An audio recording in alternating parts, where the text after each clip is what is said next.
Greg, can you share the stream in iRacer's Driving World and all of that? Tony, are you actually here? Haven't heard you. I am actually here. I just plugged my headphones in. I was wondering why I couldn't hear you guys. Awesome. Welcome back. Right. Well, it's about time you started this thing at a reasonable hour. Right. Right.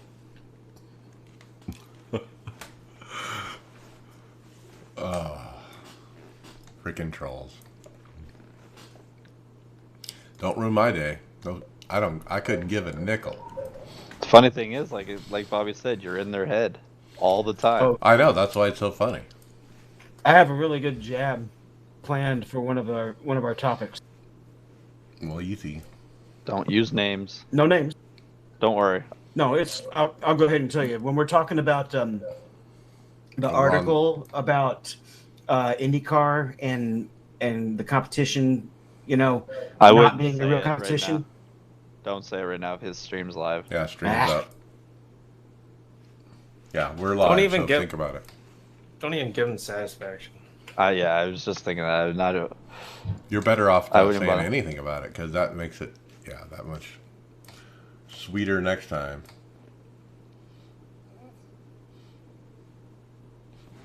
All it means is they still listen to the podcast.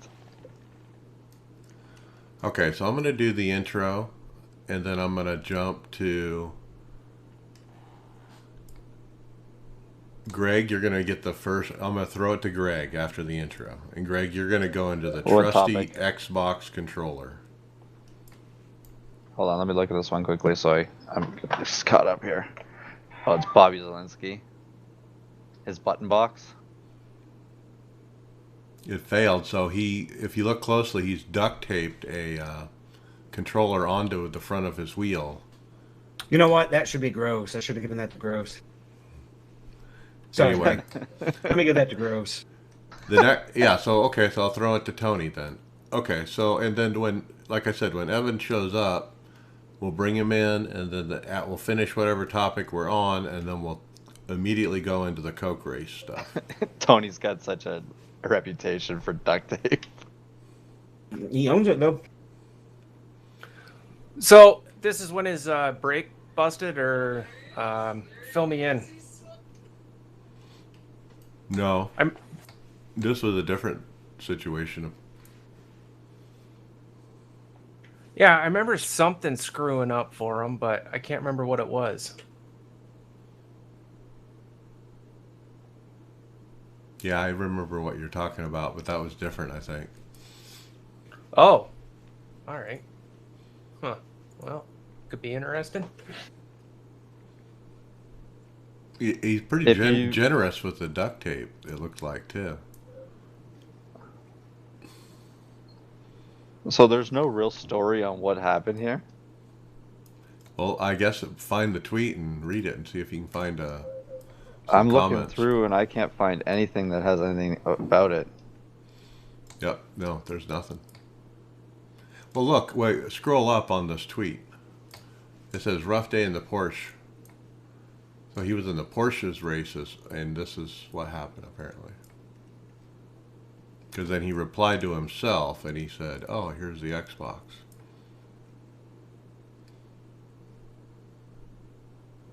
I wonder if he uses that as a button box on it, and if whatever it was that he was holding on the wheel kind of let go, so he had to duct tape it quickly, maybe? I don't know. It's kind of, if we don't have the details, it kind of looks stupid. No, it's fine. It's fine. We can roll with this. Attaboy, Tony. Yeah, you just got to know how to present it. Okay, well, let's roll, I guess. I don't know who else is coming, so.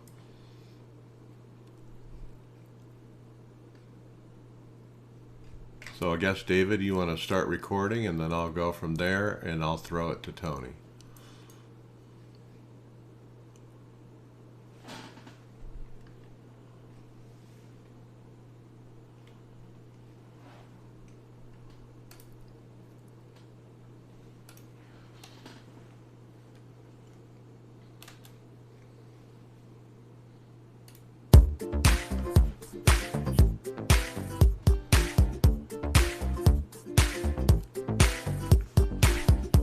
You're listening to the iRacers Lounge podcast, where we discuss everything iRacing in a casual setting.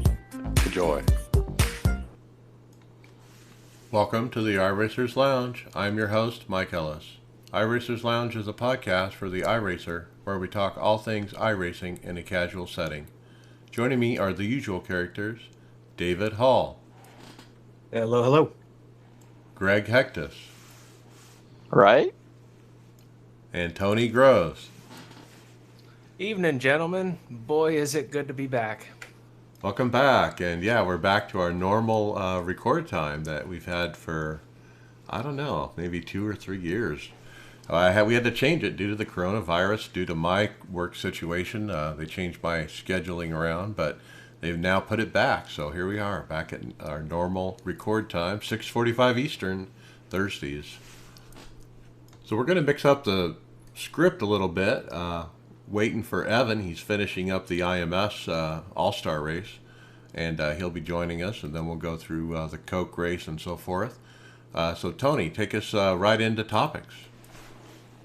Well, the first one is certainly one that I like to see a lot, and don't have a whole lot of context for this, but it's a tweet from Bobby Zielinski talking about his duct tape setup, and almost got to give him a gold medal for this one. He's something happened. He's got an Xbox controller taped to his wheel, so we're not too sure what happened.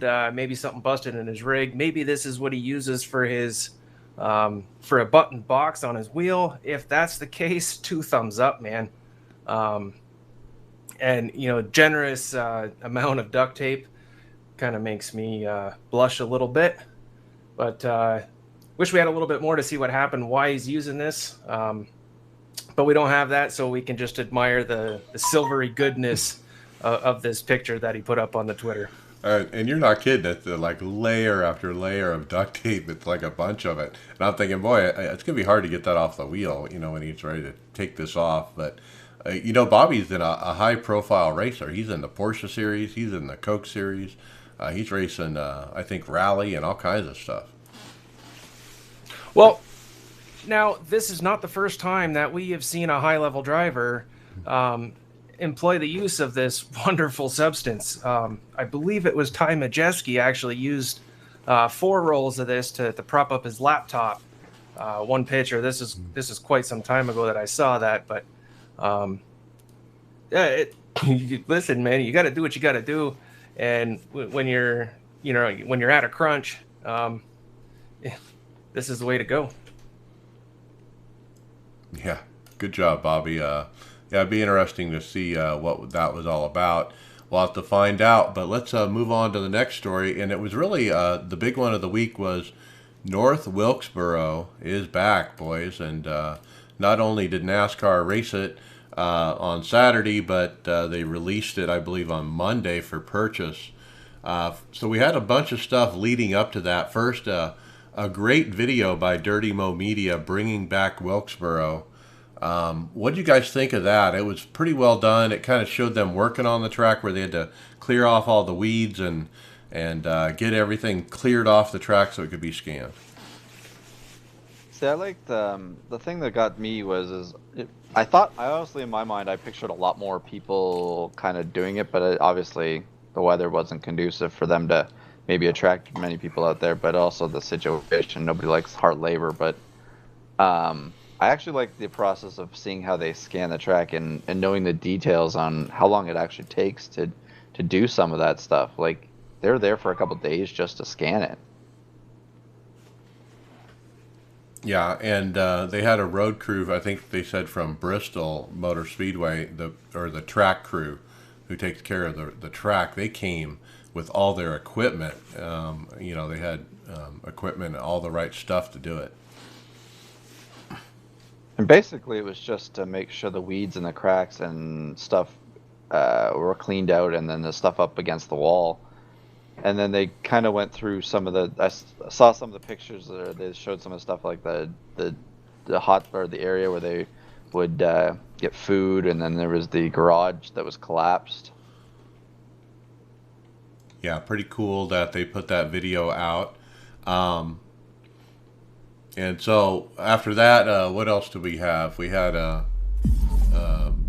Twitter from Greg Hill that indicated that Nashville Fairgrounds has already been scanned, which I think we knew that. Well, if we didn't know that, it after the video that Junior played on his YouTube channel, there was like a bit of a Q&A, and he certainly confirmed that. But I believe we have covered that in the past. But there's a couple things dropped from him. Yeah, Hickory Motor Speedway is also coming to iRacing. Dale Jr. had said on that feed you were talking about on his Twitch feed. And so that was out on the Twitter talking about that. So it's pretty cool to have all these short tracks coming, NASCAR oval style, like old school style. I think that, obviously we'll get into talking about that race later, but having these tracks kind of brought back some of the,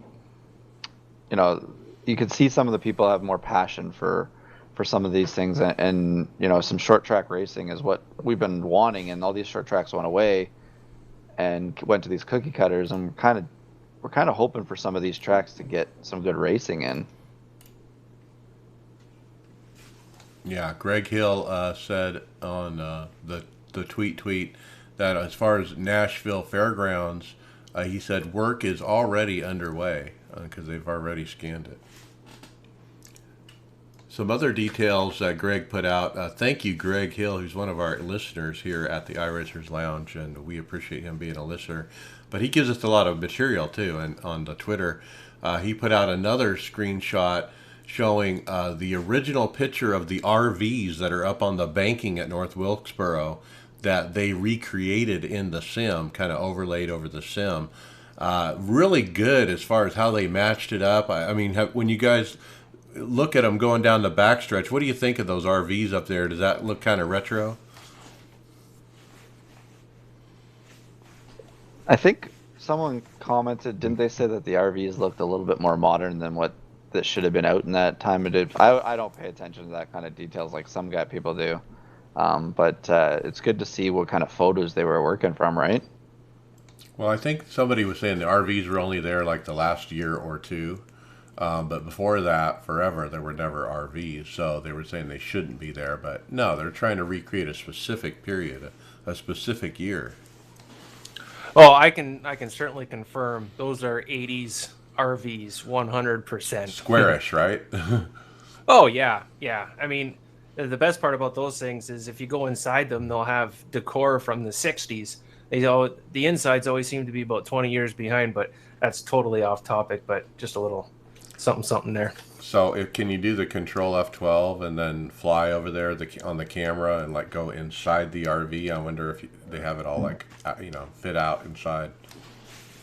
Well, I mean, that might be an idea. Hit the Control F12, and if you can't get inside, at least you can go and have a tailgate.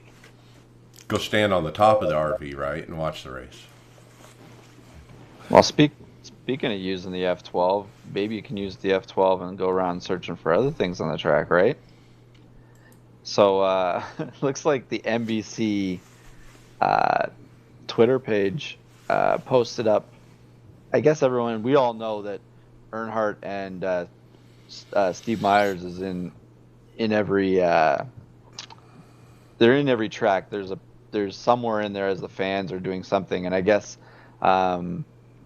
they found them at North Wilkesboro in the souvenir shop. So it looks pretty interesting from the picture. I've never looked around to find them all the time, but it's funny that they do that little Easter egg or Where's Waldo type thing in these racetracks. Yeah, they showed this on the broadcast briefly. I think Mike Joy mentioned it, and they showed a picture of it. But yeah, it's in the souvenir shop, so you can find it. I think somebody on the Twitter who replied said that you can also find them in the yacht out in the water off Phillip Island if you go out there and look for a boat. That's funny. And then points, but I thought they weren't taking points. No, but people kept points, and how'd it go? I guess we'll cover it here right now. So the Pro Invitational, the what do you call it? Just taking the points for what it was.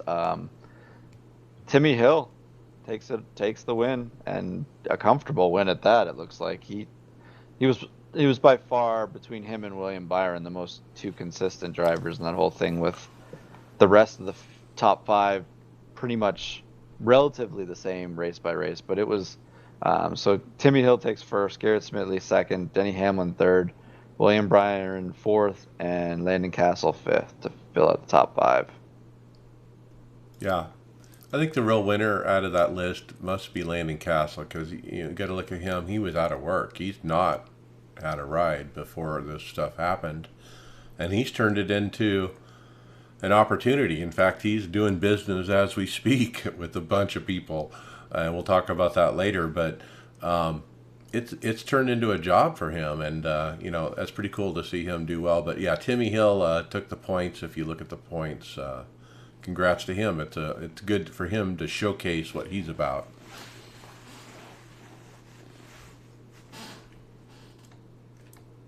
All right. Well, hey, let's just keep moving down the road here. Tony, tell us about what Clint thinks about this coronavirus stuff wrapping up. Well, it sounds like he's pretty darn excited.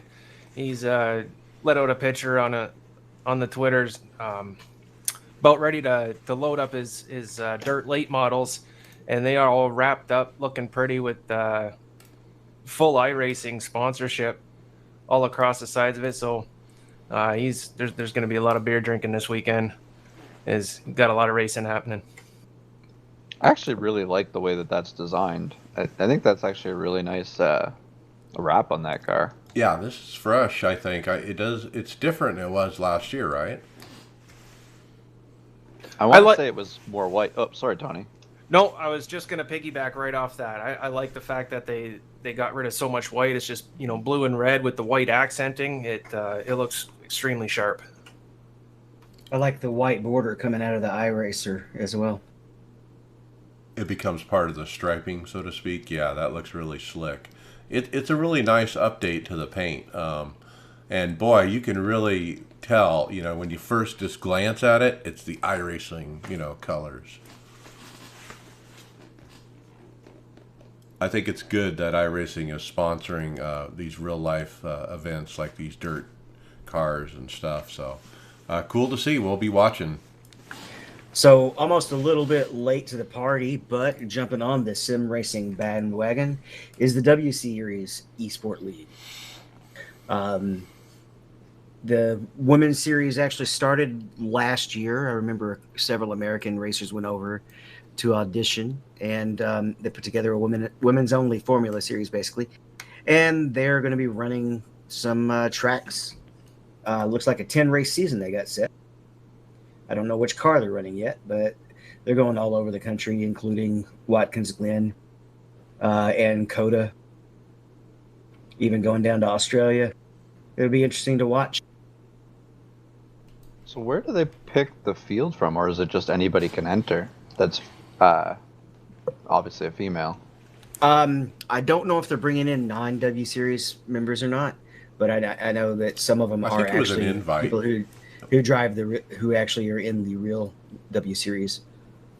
They're like already female racers that were invited to be, to try out, kind of thing. Oh, okay. Well, yeah, there's a division. They ran a season last year. The W Series ran a real season in mostly Europe last year. I think they came to Coda. I don't remember if they went to the Glen or not. But obviously this year they're shut down, and there's a lot of places in Europe that are going to be shut down way longer than us. So it's esports. So they're doing iRacing here. Yep. Okay, just to be clear, because it's really blurry lines right now. Well, they got some decent sponsors there to back them up too. So good luck for them, because that looks like it'll be a fun series, some good tracks. Well, I'll just want to watch it. I'm curious to watch it and see how they race. We don't see a lot of females on the track in iRacing. It's very, very rare. And to see a whole, split of them, so to speak, all together. What happens when they wreck? Do they start yelling at each other like we do? I mean, welcome, Bobby Jonas. I see you joined us. Can't hear you. Huh? There you are. Nope, I lost you. You're not putting out any sound there, Bobby. But yeah, I'd like to watch. So when it, hopefully it's broadcast and all that. So, Greg, tell us about some of the most recent patches. So I got 2 fixes here. So the first one, obviously, was just a patch. Guess it's Season 2, Patch 8. So some of the release notes on it. So there's a race control to fix an issue where towing during parade laps would not correctly be recognized as a missing start tow. So that's fixed. I don't know, maybe Bobby, if he's got his sound here. It looks like the Chevrolet got a banner update. I don't know what part what was wrong with it. Was it just something wrong with it to begin with? Then there was the Porsche Cayman got some branding. Looks like the 919 got another balance of power adjustment. David, do you know anything about that one? Have you tried it? Did you say the Porsche? I'm Yeah. not looking at the notes. Did they boosted it back up some? That would Says be good. balance of Increase power to 350. maximum. Yeah, to 350 kilowatts. So that means they just gave it back some power, right? I guess so. It still runs out pretty fast because they nerfed it really hard the last time. I ran a Silverstone race earlier, but I'm not so good there, so I wasn't. I guess, and I don't know when the patch kicked in, so I don't know. It wasn't as noticeable of a difference. I'll put it that way. And then just to follow up, there was also some track updates. The Barcelona got some visual settings and some curbs fixes for that were disappearing, I guess, on some graphics settings. Road America got fixed some graphic issues as well. Some signs were updated, and then Texas had an issue with the grandstand disappearing on low graphics, so they fixed that. So that's the first one, and then obviously the one that was hotfix number 2 kind of here was the big part of it. This one is North Wilkesboro being added, that we got it now because it was in such a high demand and people were really wanting it, so we got it early before the season 2 build. Yeah, why not? It's already done. They already raced it. It worked out real well. So why not? I guess it would be season 3 build, right? Okay. But next up, we got a Tony Gardner making an appearance on the forums. He said he counts potentially 6 new cars coming in this build and much more. So we'll talk about 2 of those later. Another thing that happened last night, Greg Hill was, I guess, teasing us a little bit on Twitter.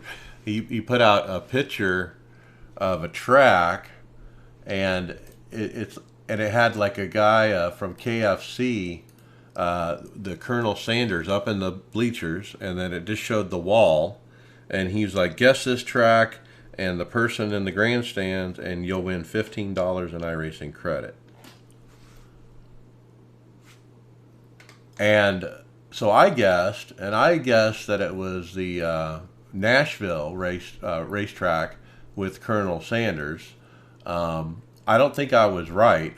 Dale Jr. replied, he said, that's not Nashville. But then Greg showed off a screenshot of Nashville, which they are working on. And I think that's the first time we've seen a screenshot of Nashville. Wasn't Rockingham for the UK supposed to be coming at some point? that's what they were suspecting in there too. I think there was a bunch of people saying it was Rockingham too. That's going to get confusing. Well, if there's a Colonel Sanders, shouldn't it be something out of Kentucky? Well, I was thinking that. And so when I was trying to reply to this and win the $15, Tony, I went on Google, of course, and I searched Kentucky racetracks. And it showed a map, and it showed dots of racetracks on the map. And then what did I see on the map? I saw the word Nashville. So I'm thinking, okay, you got the KFC guy. He's from Kentucky. There's the Nashville Speedways close by. I know that's one of them. Maybe that's it, but I don't know. Did we ever get an answer to that, or? Well, if you scroll down on the thread, I don't think anyone actually, won it. Or he didn't say, what was right. Or they're just being hush-hush about giving out the money. Someone you can win it, but you gotta be quiet. Well, it's $15. It's not like their family is all of a sudden going to start calling them and asking for them to buy them a car. One guy is saying maybe it's Memphis. So, yeah, we got stuff coming, guys. That's for sure. I've actually been on the Memphis track. It's a good 3/4 mile. Okay, very good. Tony, they need more help. Yeah, Mike, I think this one was actually directed a little closer to you. Do you know anything about software or web development? Because they're looking for someone, and well, the catchline at the front was, "Come help us develop the UI you dream about." And well, we know you're not very too enthused about this UI up to this point, anyhow. Yeah, I would love to be involved as a subject matter expert. I can't code worth beans. Well, anybody that can code, this position is open to anyone eligible for U.S. employment, and they're located in Chelmsford, Massachusetts. What a career opportunity some of these things are if you're in that area. But that's just, I think if I felt like I was in that field and wanted to do it, like that's a good opportunity. Like David Flowers just got out of coding school. Yeah, but I think he likes what he's doing better. It is a good opportunity. So if you're a web developer, go help them fix that beta UI.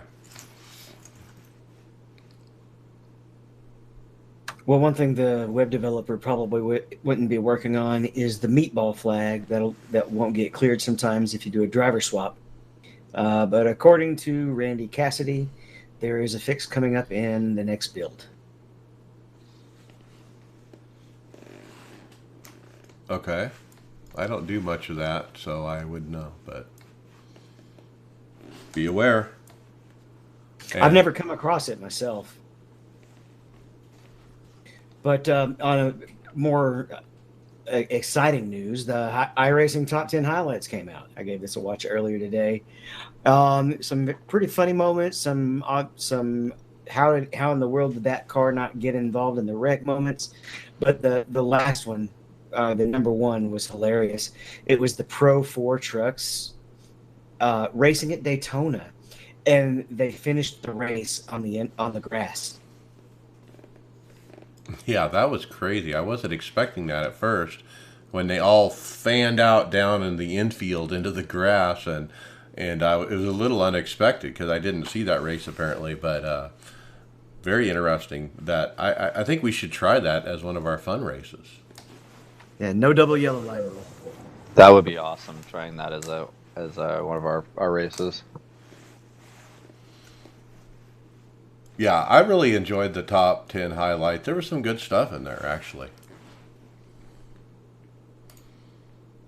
And I think this is actually a separate item, but I didn't give it to anybody. We also have a tweet showing that Elliott and Hermie Sadler were running a session on their own at Kansas, and it just said the lobby name was entitled Sad. This is funny because this is ongoing. This isn't just like a one-time thing. I saw this again last night when I was looking at Hosted. It was just Hermie and Elliott in there, and it's called Sad.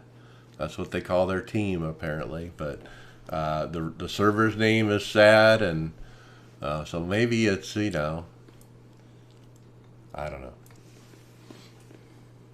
One of those acronyms, like Mothers Against Drunk Driving or something. Well, I know Elliott's main charity is autism awareness.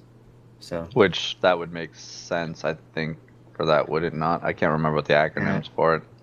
Yeah, maybe that's what it is. But it's when I think of Hermie trying to do sim racing, I'm thinking sad is probably the right term. Okay. Sorry to poke at Hermie. Phil, do you need to learn how to drive at North Wilkesboro, Mike? Well, I haven't bought it yet, so.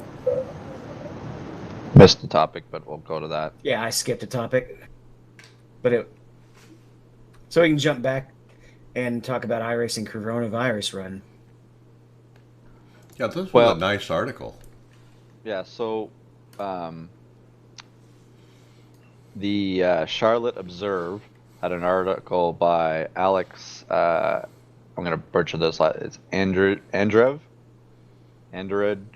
Sorry about that, but just an article talking about, how the coronavirus, iRacing kind of took advantage of the coronavirus, what happened, and it's going to be something that people are going to remember from years to come now because of it, and something that is there that, it's even thinking about it, it's also an option if anything ever happens again, they could always do this again type thing. But the thing that stands out in it was before the final race of the Pro Invitational at North Wilkesboro, iRacing executive Steve Myers sent a company-wide email to all employees, and it said, "I told them that someday down the road, when people get a chance to reflect on 2020 and what happened with the sport, I think we're going to be something more than just a minor footnote." And that's, I will know 2020 and talking about iRacing, and I'm guessing when we get down to the end of the year and we're going to do our year-end show, this is going to be a huge thing about it, right? Like, we're going to be talking about how iRacing took the leap with NASCAR and basically put themselves on the map, right? Good or bad. Pivot point. I mean, they pretty much helped themselves drive revenue for themselves for this year. Adding, I think we were 50,000 new subscribers, which is crazy. Right. They probably when they started out for this year, I don't know if they've obviously come up with a budget of what they think maybe is going to happen this year. They probably didn't expect to get an influx of before the halfway point of the year to have 50,000 new members. Myers said the company's added 60,000 customer subscriptions over the last 2 months, more than it's added over the course of an entire year since launching in 2004. I just finished up the Door Bumper Clear broadcast this morning, and it was, Brett isn't particularly fond of iRacing, but at the same time, he was really complimentary of them today, pointing out that it basically kept our sport, NASCAR, and we sim race, but we also love the real thing, kept our sport relevant when so many others couldn't be. Well, I mean, is this going to be our 1979 Daytona 500 moment for iRacing? When the whole world's basically shut down, you got television locked in. It's interesting to compare those two things, Bobby. That's a good point, because in 1979, everybody was snowed in. That's why they got so many, right? A giant snowstorm. Like,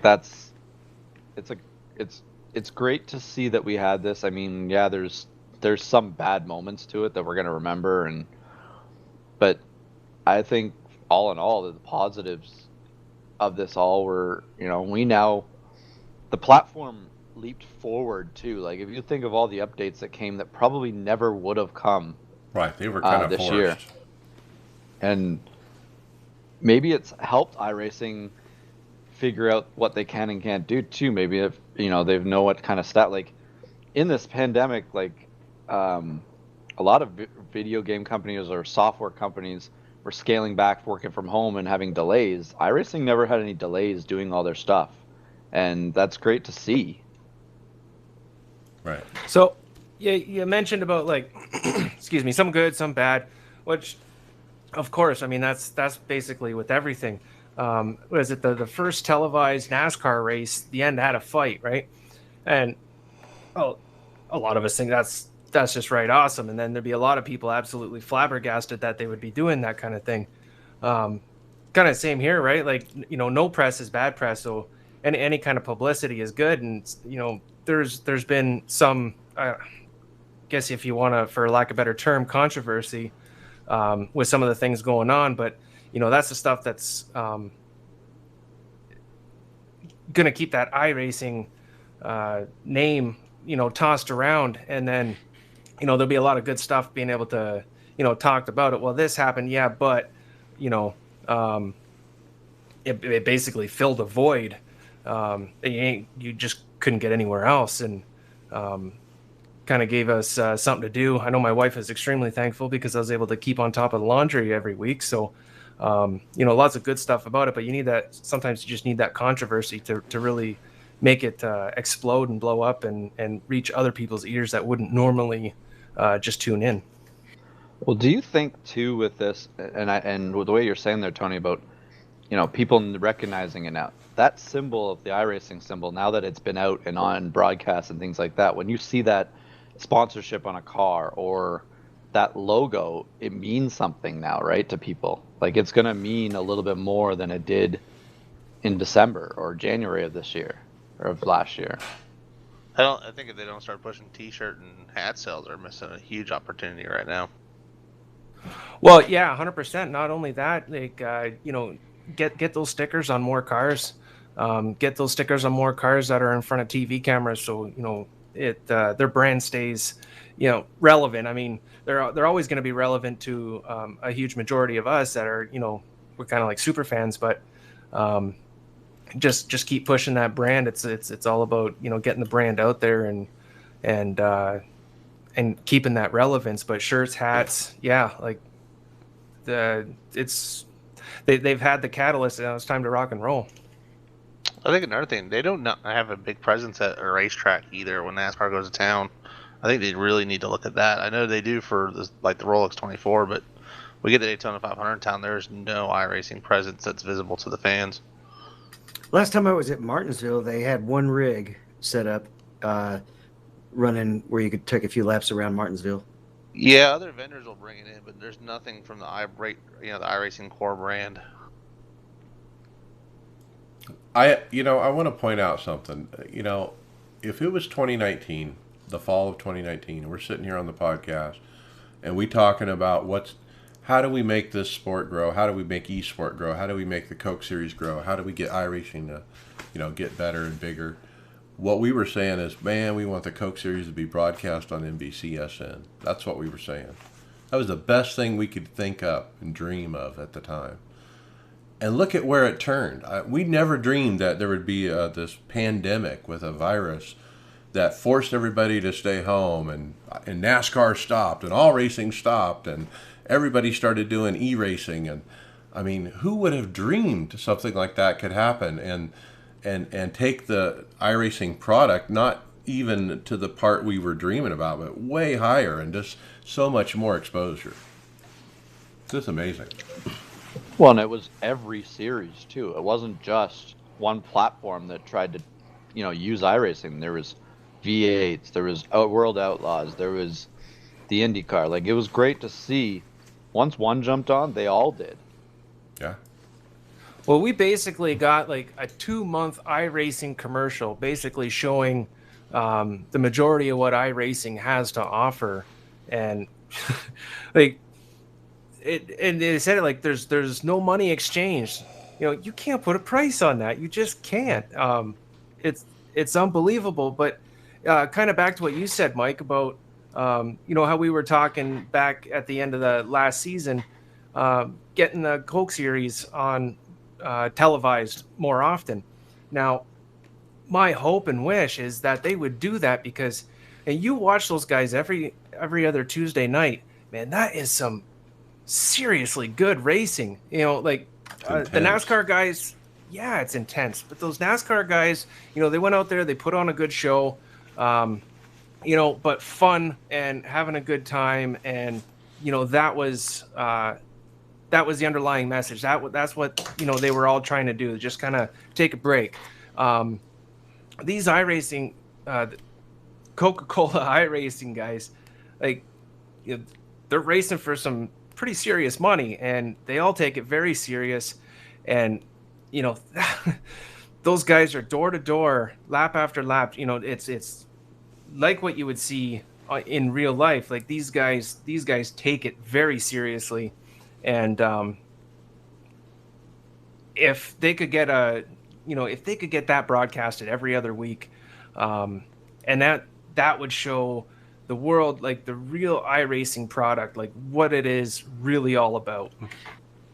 Yeah, great idea. I mean, NBC and Fox, they obviously benefited from all of this. I think they would want to do what you're wanting to do, but I think the problem is they can't commit to that because nobody can commit to nothing right now because of the way the NASCAR schedule is.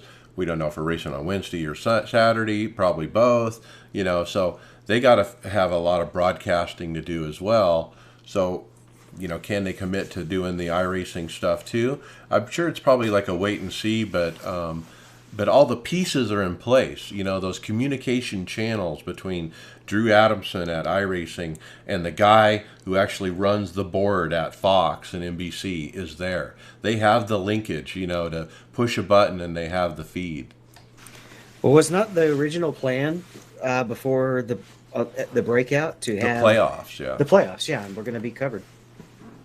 Yeah, I think that's what I'm thinking in the fall. Like, obviously, it's going to be a compacted year. Like, if all the sports open up later on this year, like, it's going to be really hard. I know NBC, and that's,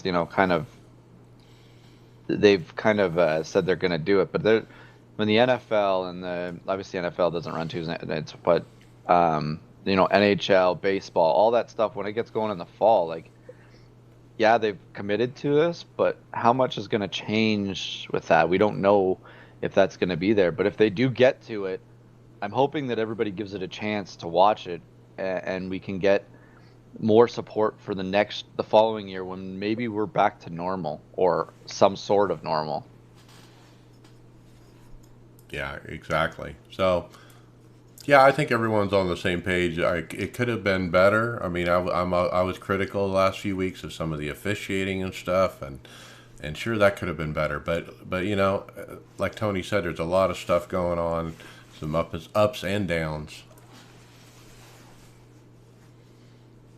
All right, let's keep moving. You talked about Landon Cassill. He put up another how-to video. And I checked it out. He basically is teaching you how to drive the North Wilkesboro track. And the key thing I got away from watching it was he was saying you got to ignore those lines that are painted on the track. They don't mean nothing as far as the groove goes. And so the groove, the way he taught it was actually by looking at those lines on the track, and you would start up above the third dotted line, and drag it way down below the first one, going in, and with the elevation changes, it's kind of unique how you have to get around there. So if you buy the track, I think take a minute and watch that, and it seems like Landon's putting some really good material out.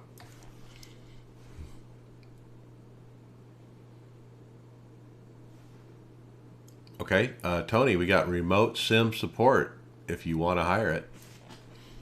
Yeah, this comes from asimracingnetwork.com. They offer a remote sim support service, which, from my understanding of this, is it will basically get you up and running to the best of your computer's ability without you even having to touch anything. They'll just take over your computer, do it all for you. Yeah, and there's a lot of sim racers who get stuck on issues. You see them in the Facebook groups, begging for help. $75 an hour for remote sim support.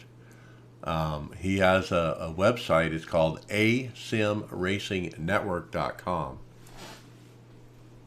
Yeah, I'm sure this is gonna, could possibly help out a lot of people. There's a lot of, little tiny intricacies about iRacing that it can certainly take some time. I mean, I still learning. I've been on the sim 3-4 years now, and I'm still learning new things here and there. So yeah, maybe it's worth a few bucks to have somebody come and help you out, so you can just jump on and go.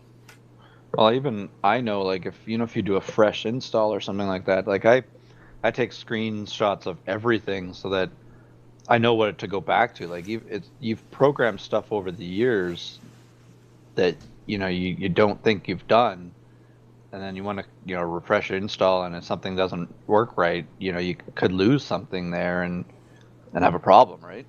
There's so many settings in the app INI that you're right. You'll never get those back. Yeah, if you do go do an install, save your iRacing documents folder. That can pretty much save your settings.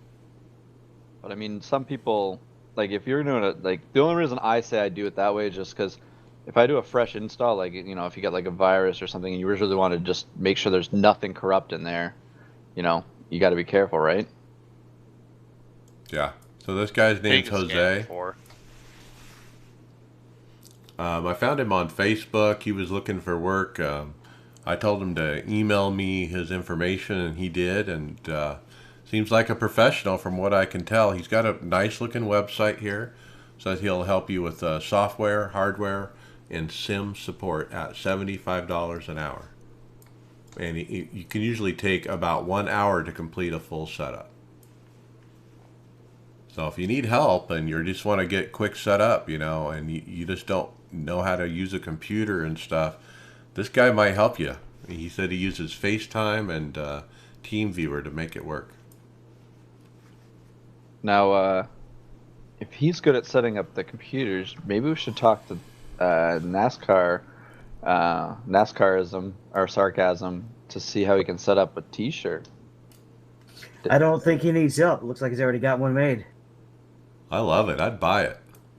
So we recently had an interview with Barney, the flagman, and now he has merchandise. I call the next step is to actually have an action figure. I could see him becoming a trophy someday, like Miles the Monster. That's a really good idea, actually. The only thing missing from the shirt, and this goes along with what Tony was saying, to advertise, like if this could ever become a shirt, that needs to have the iRacing logo on the flag stand there. Well, it's on his uniform, but it's kind of blocked at that angle. Yeah, but that was a good image. Who gets credit for the naming of Barney? Was that just Mike Joy making something up on the first show? Was that where it originated from, or was that because obviously that was the article was written afterwards, right? Yeah, I don't think we referred to the flagman as Barney before the NASCAR guys and all that, unless I'm mistaken. He's Barney forever now. Exactly. So now we got a name for him. Pretty cool. I mean, it'd be cool if, the shirt looks wearable. I mean, I would buy that if it was for sale. There, people were asking, where did you get it? But there's no reply. It's not. I think he just had one made up, or maybe he mocked it up. But it looks like it's real. I think it looks like that's a normal size sheet of paper. I think it's a pressed on one that you can just do yourself. You print it on your printer or something? Yeah, I've done that with. I did that with Bobby Jonas's logo for Chris Scales' wife's the special race we did for her. The charity I put it on a shirt, charity race. Cool.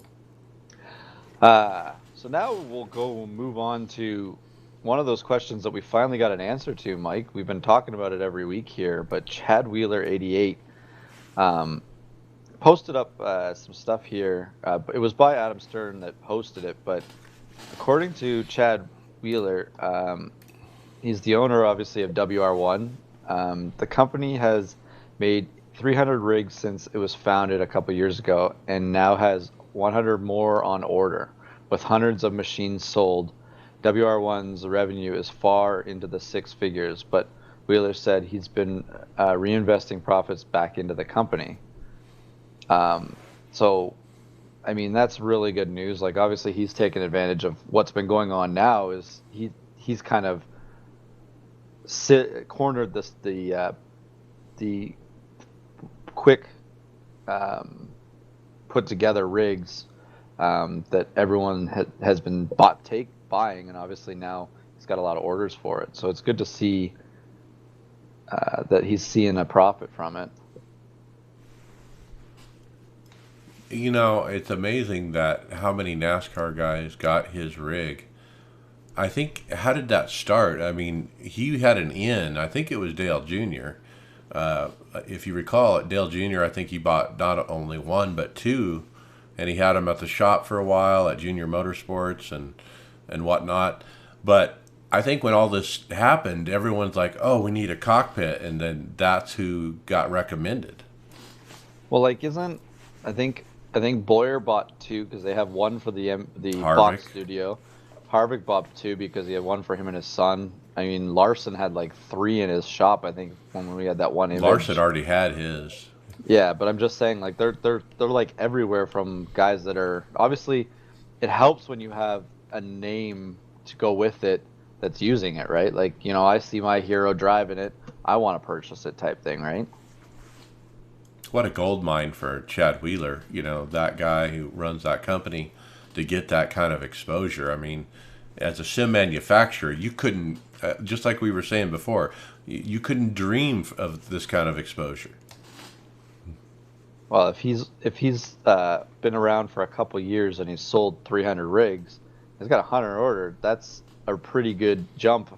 Like we're talking about, you know, maybe what they at the beginning of the year expected to sell maybe like 20 or 30 rigs this year. Well, now he's got 100 more, 50, 60, who knows how many more that he's going to get from this. All right, pretty cool.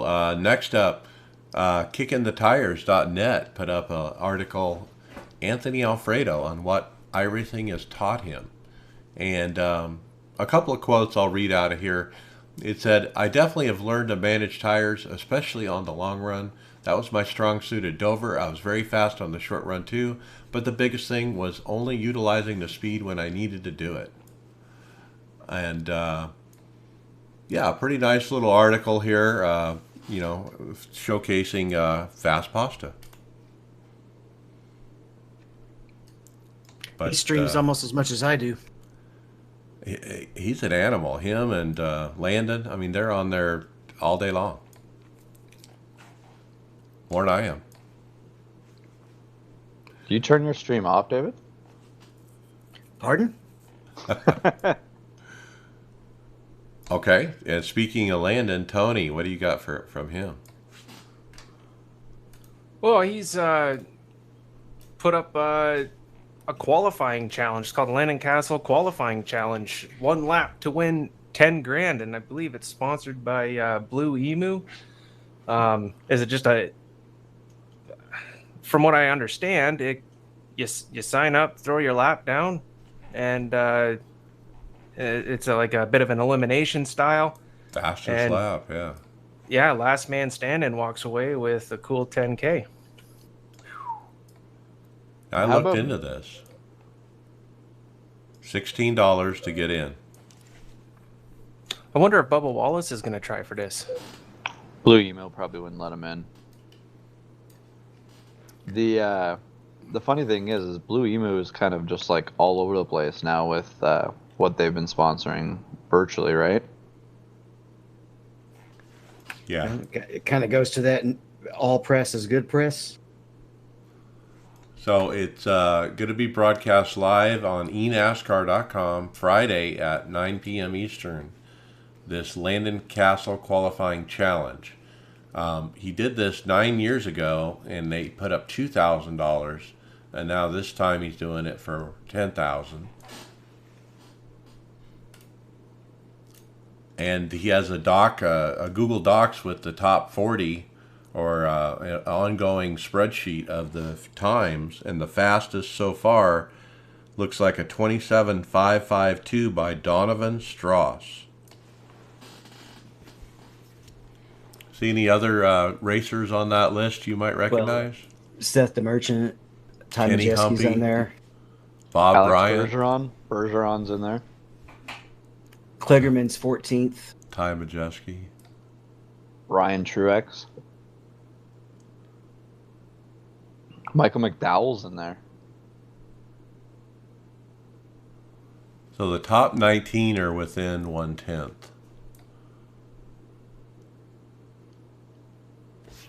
Pretty cool. Kenny Humpy's been around for a while, and he's up there.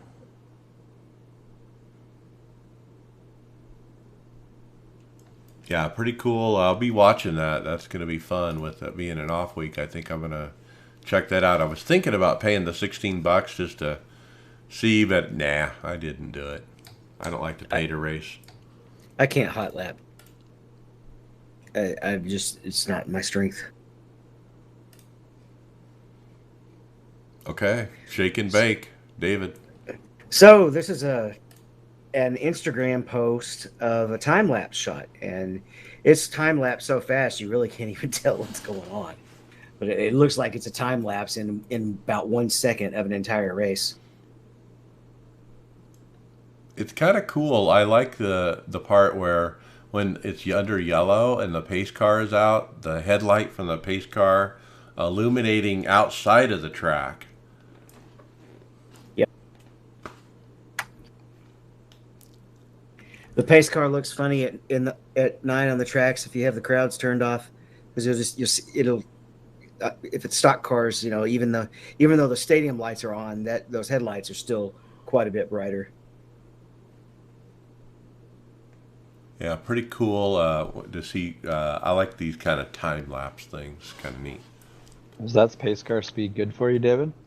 It's pretty fast. That basically looks like Martinsville, doesn't it? They fixed it. They were like, I'll show you pace speed. Okay, we got a tip on Reddit, Greg. I don't know if this was a tip, but I think I've seen you do this before too, Mike. Haven't you tried this at Bathurst? Oh yeah, this is awesome. So you can jump the. I can't remember what the turn's called, but the tires that are at the end of it at Bathurst here. To at try the bottom and of the hill, yeah. Jump your way up to the Armor All Bridge, and it looks like this person did it in the old Grand Prix car, and it looked like a hell of a fun jump. But I wonder what the damage was to the car afterwards. You can't drive them after you jump them that far, but it looks really good on the video when you can stick the landing, and he stuck it. And so I got to give this guy props. I've done this before with several cars, the Indy car, the Cup car, this old Lotus car.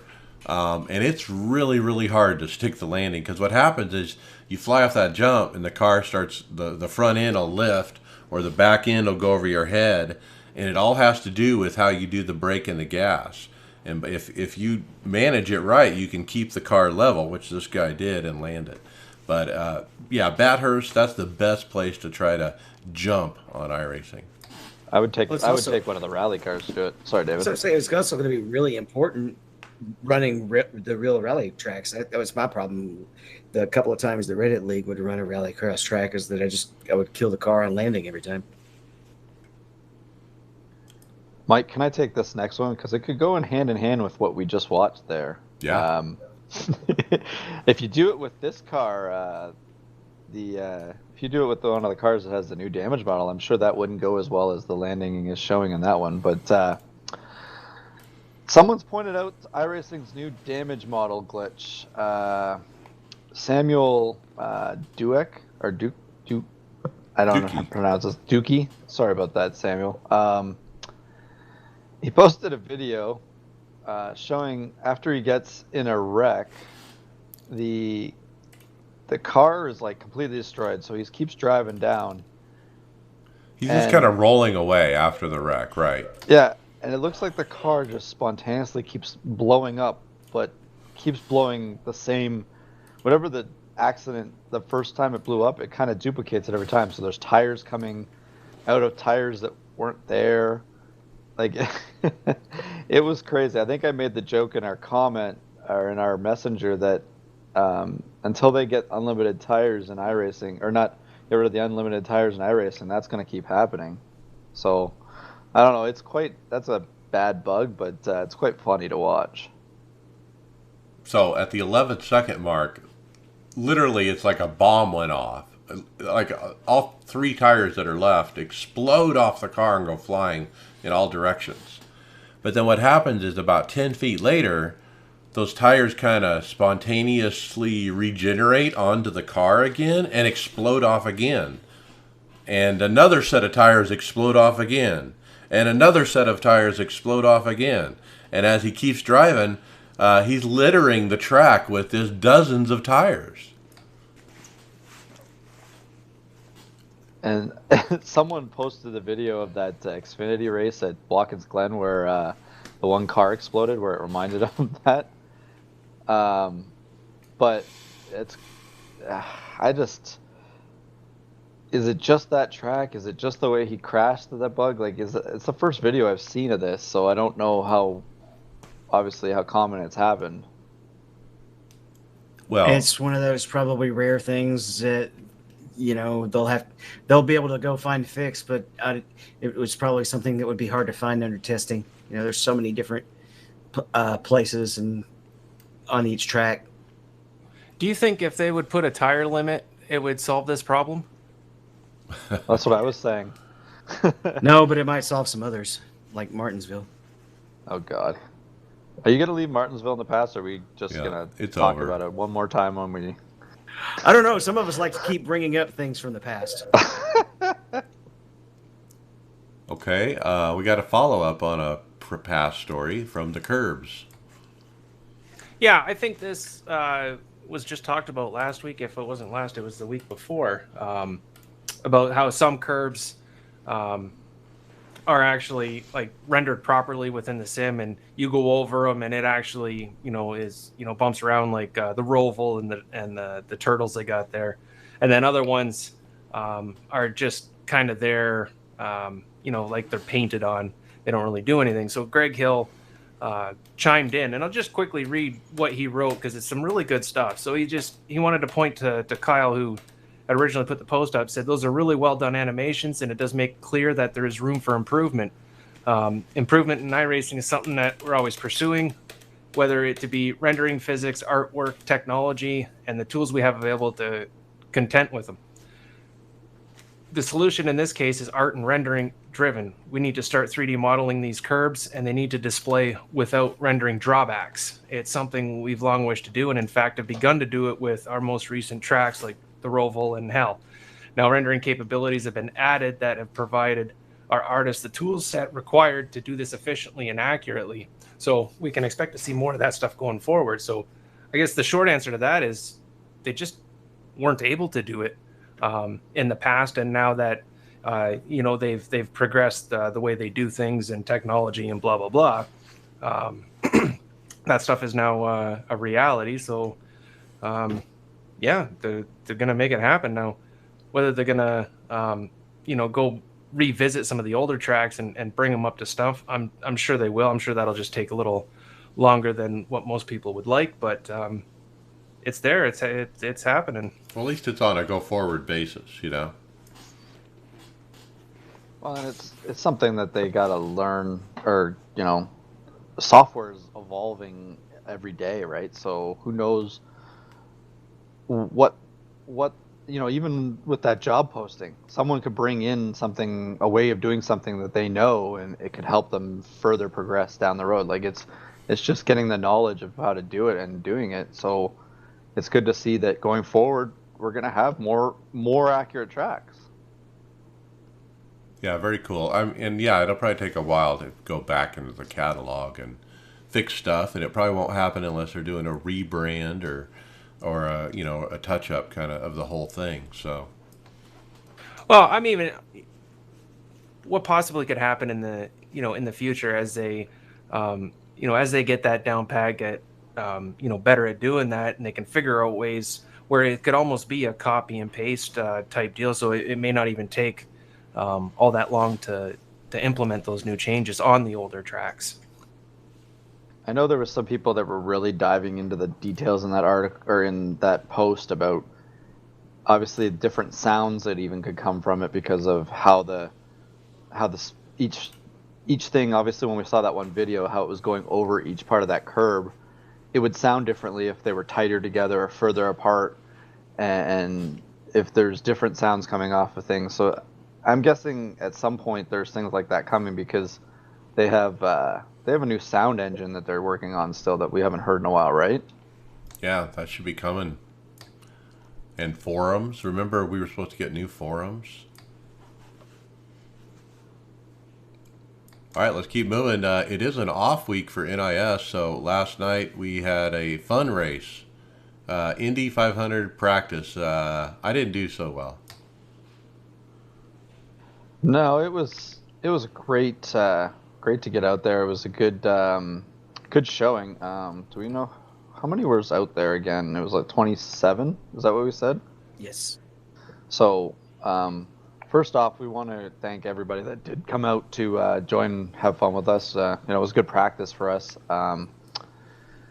We want to congratulate Tanner J. Wilkins, or Watkins, sorry. He was the winner of it. It was a really good race. I know David and I were having a battle there for a bit until I touched the wall. I know Bobby and I got into it a little bit there. But I all in all, I just got some experience on what we need from the car for the 500 on Friday, and I thought it was a fun race. What did you guys take from it? I was learning how much the car changes in traffic and not traffic as the fuel burns off. That was the first time I'd ever been in that car on an oval. It was just a good chance. You learn so much more when you do a race compared to just going out and turning practice laps. Yeah, I bought the car to run the race. I haven't. I never obviously bought it up until yesterday. And I still hadn't set up the weight jacker or any of that stuff. I did that today, so hopefully I'll be okay for the race tomorrow. But yeah, I pretty much struggled, was pushed into the wall and hit the wall many times. Yeah, you got to be. You're constantly figuring out where you want that weight jacker, depending on where you're up behind somebody. So you want to loosen the car up when you're right behind somebody, but then all of a sudden if you turn down underneath them and get air on the front of your car, you got to be careful not to turn it around too. So it's kind of just a balance, and then obviously picking the right fuel maps and things like that. We were just playing around with a lot of stuff last night, and I think we do need a little bit more speed out of this setup, but it might be still something to just try for Friday night and go from there for the other ones on the weekend if anybody else is going to race more than just one. Well, I'm probably going to run them all because we also have the majors running on Sunday night. And if I don't get shoved down, I'm sitting 18th on the grid right now. So if I don't get shoved all the way down to 34th, I'll make the Pro 1 split. All right. You feeling good about making it in the top 33 there? No, I'm never optimistic about qualifying. Do you have anything left? Can you make another run? I could possibly, but looking at the people around me, I don't know that I could really gain much more than like 0.1 miles per hour. Which that's open set, right? Oh yeah. It is. It is. Okay. What do you think of our set? Are we okay with our set? We've already got something else that I'll upload later. Okay. Got It's something else ongoing. that came in from our other teammates. Well, very good. All right, let's keep moving. A quick note about the what they call the PESPC series. They put out regulations, basically a PDF for this series. Now, this is kind of the pre-series before the Porsche series. So before the Porsche series runs, they run the Porsche Esports Sprint Challenge race, which is open to everybody, but it's a super session based on how you run throughout the week, the 6 days prior, the 5 days prior. And so anyway, because it's complicated, they put out a document, a very nice document. I actually went through it and just kind of read about the super sessions a little bit. They got all the dates and times, how the points are calculated, prize money, how is it awarded, $500 for the winner, $400 for second, $300 for third, and so on. how to submit your paints to Race Spot, officiating, penalties, that kind of thing. But man, if I was a road racer, I'd probably want to be involved in this just to see if you could make it into the split. You know, it'd be kind of fun. The super session. Okay, now we still haven't seen Evan show up. I got a message that he's still doing the IMSA race, so we're gonna still hopefully wait for him before we go through the Coke race. But let's jump back up to the NASCAR race and talk about what happened with the final NASCAR race at North Wilkesboro. Now, leading up to that, we had some paint jobs released. Timmy Hill, man, that was kind of a neat throwback, Bobby, to the Skull paint job with the green and white. Loved it. Yeah, it's a little different than what most people remember the Skull car for, isn't it? Yeah. You know, tobacco's bad, you know, chewing tobacco, but the way, you know, he made it look, it came off pretty good. Sponsor was roofclaim.com, so something to do with roofing, but a neat throwback. I believe they're staying on the car for the real life events, are they not? Yeah, I think he did gain a sponsor out of all this. That worked Yeah, out. I think they gained sponsor for the Cup, Xfinity, and the truck program out of it. All right, and then we had highlights of the race. I mean, what did you guys think? You know, officiating wise, I thought it was great. I didn't really see any problems like I had in some of the previous races. The racing was pretty good. I mean, some people got kind of shafted. The thing that I always take from it when I'm watching it, the delay that we see from when the caution's thrown and we don't understand what's going on until they call out that it's caution, just because and it takes so long to get to showing it. It kind of just looks a little odd. That's the only thing that I've really noticed, especially when iRacing's throwing the cautions. Right. I think part of that is just them learning the delay between having the boost split and not being next to each other physically, like in the real life situations would be. Yeah, people are all virtual. You know, you got to remember that. And, you know, when they go racing at Darlington this week, I think Fox is going to be virtual as well. I mean, Mike Joy and them are going to call the race just like they have been from the studio. Yeah, they're using the same studio. So afterwards, we got highlights on Instagram from NASCAR and on Fox. We also got a radioactive, so to speak. We also got stats. I mean, the stats were the lowest of the season, but finishes with 6 of the top 7 esports TV programs biggest ever at 688,000. So do you think the reason that it was the lowest number is just still like the oversaturation? It's just people were finally getting tired of it because NASCAR's coming back? That and the newness is just fading. I mean, people always flock towards something new. It was Saturday, not Sunday. Yeah, I was going to say that's probably the biggest one. It was on Saturday. And that was... yeah, I forgot it was on Saturday. And it was a Saturday afternoon. It wasn't a Saturday night, too, correct? Right. I did watch it, but boy, oh boy, that was a whole week ago. Yeah, and it was before Mother's Day, so that probably had something to do with it. But when you look at the list here, I mean, Fox and iRacing, they have the top 6 on the list. That's pretty awesome. And this is a list of everything: FIFA, NBA, Madden, all that stuff. FIFA. Fee fi fo fum.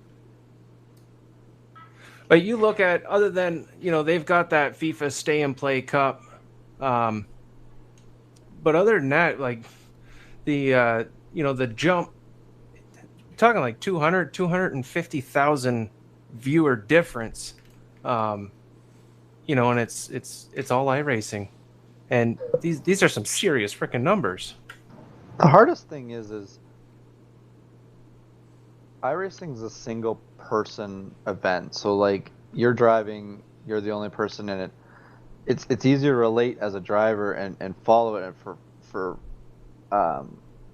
you could get yourself behind the wheel and drive it.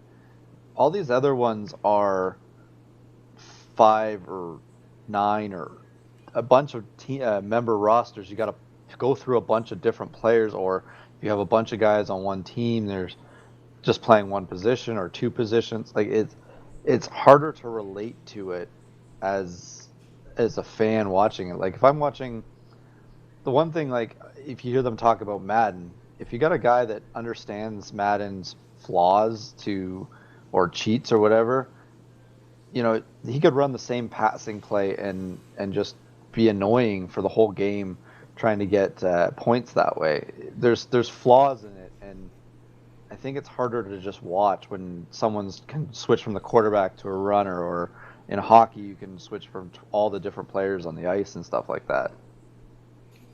Well, would you really be super excited to watch Tom Brady handle an Xbox controller playing Madden compared to if you watching Dell sit in a rig? He's got a wheel, he's got gas pedals. It's the thing. It's just closest to the real thing. No, it's not real. No, you're not gonna. It doesn't hurt when you hit the wall, but it's still the closest to the real thing you're gonna get.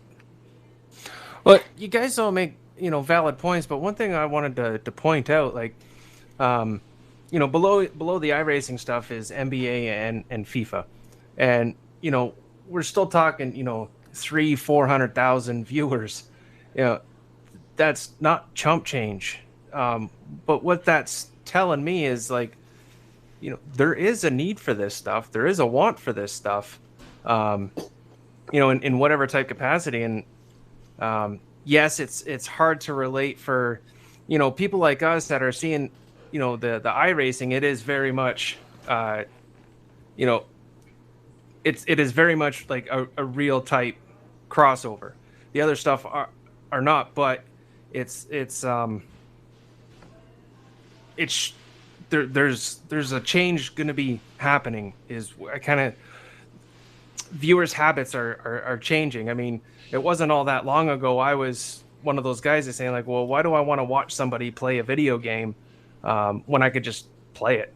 And I didn't understand it. Now I'm starting to do that. Not so much with a lot of other stuff, but even other people racing, I'm consuming that more. The virtual racing, I consume that a lot more now than I ever had, and I wouldn't be opposed to watching something else as long as it caught my interest. Would they still return? That's the question. Yeah, but there's also a young crowd that is sitting at home right now that can't go out and do anything and is on Twitch or YouTube or all these things, and it all of a sudden it just has to show up, and as soon as they click it, there's a view, and then they watch it on that one week, and they know they can watch it on TV. That's where you're gaining people, right?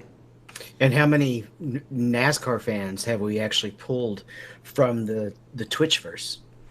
Here's a good question. Anybody notice how far down the first F1 race is? Anybody think that's due to platform?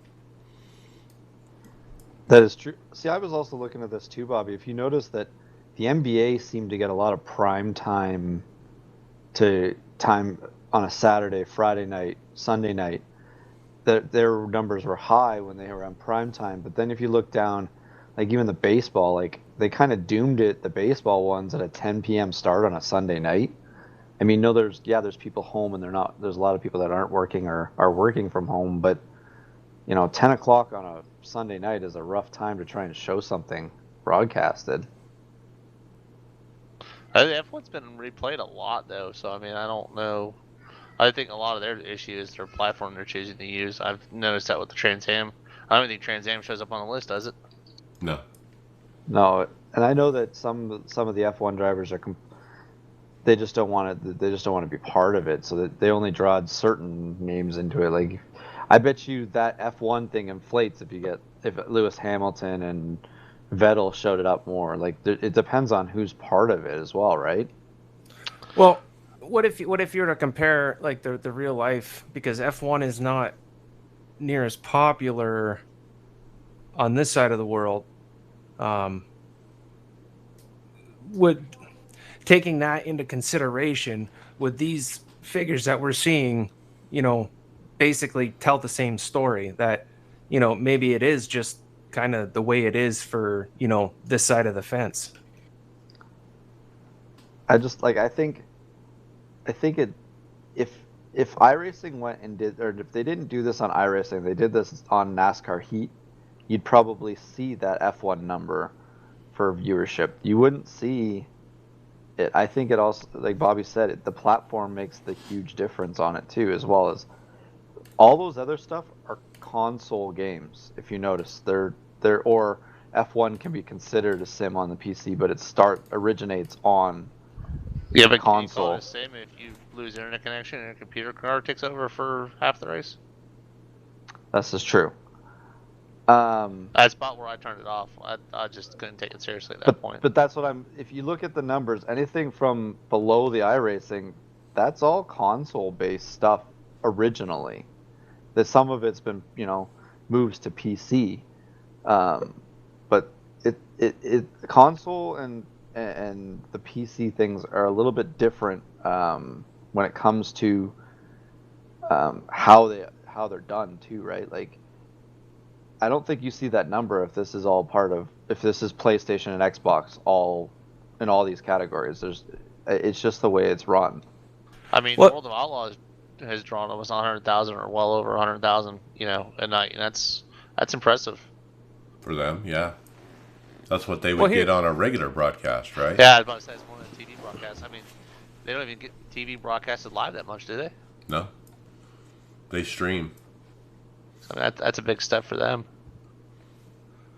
Well, here's something your perspective, right? Something to ponder, guys. So, with what we've seen with these numbers that we're staring at and discussing right now, could this, be a game changer for the F1s, the NASCAR heats? Could they take that information and apply what they've seen and hopefully learn from all of this, and next year or maybe the following year, do we see a better product from those guys? Do we start seeing some competition, them leading more towards a sim type experience on those console type games? No, I doubt it. I mean, it's two different. You're talking two different old markets right there. It's the whole idea with the NASCAR console version is you can pick it up, just play. I mean, you can't just pick up an iRacing controller, iRacing account, and go win a race right off the bat. Well, and they're designed to try and, like, if you look at PlayStation 4 or Xbox, like PlayStation 4 has over 100 million units out there, so they're trying to hit that demographic the easiest they can. They're not gonna pigeonhole themselves by making a complete sim. Like, even if you got like a Gran Turismo on a PlayStation, they call it a sim, but it's really not a sim. Like, I think to be a sim, you're putting in the time and effort that iRacing puts into it, years upon years. They just bring out a new product every year with that and just update paints and things like that. It's hard. Do you think they're going to be worried about a balance of power adjustment on a product that they've already got all the money they're going to get from? Yeah, you'll get one when the next version comes out. Pretty much. Let's just hope it goes away. I mean, I find it nauseating that NASCAR on social media promotes it like it's an iRace, or promotes it like it's a real race. Two different markets, though. That's what it's all about. Right, but to the fan who's like, oh, I don't want to miss anything, and they're looking at all that stuff. I mean, it's just garbage when they're talking about the heat race like it's an iRace. They're not comparable, and they compare them like they're the same thing. Have they put a heat race on TV? No, but they talk about it like it's on TV. Which is a joke, and I have commented on some of the NASCAR threads telling them as much. I think they cheapen their product by being affiliated with that. Well, it leads into one of the articles that we're going to talk about a little bit later, about the anger over the IndyCar stuff that happened last weekend. However, I think we have a new guest. Evan, thanks for coming. Yeah, well, let's finish up this NASCAR and then we'll jump into the Coke stuff. So, real quick, Mike Davis put up a picture of Dale Jr.'s paint, which, by the way, I love the cross sideways 8, which is reminiscent of Ralph Earnhardt, I believe, and the way he ran his number, if I'm not mistaken. But Mike Davis indicates he's got plans to make a die cast out of this, wondering if anyone would buy it. I don't like plain paint jobs, but that car actually really does like catch your eye when you look at it. Simple is good sometimes, right? So, I mean, we get so complicated on these paints. Maybe going the other way is not a bad idea. It's real easy to read, what they're trying to present too, because it's got, big red letters on a white background, All right, and then let's jump to the other cars that were announced during the broadcast. Mike Joy let the cat out of the bag, and they put a picture up on the screen of nothing other than two 1987 NASCAR Cup cars, a Chevy and a Ford. What do you guys think? Hell yeah!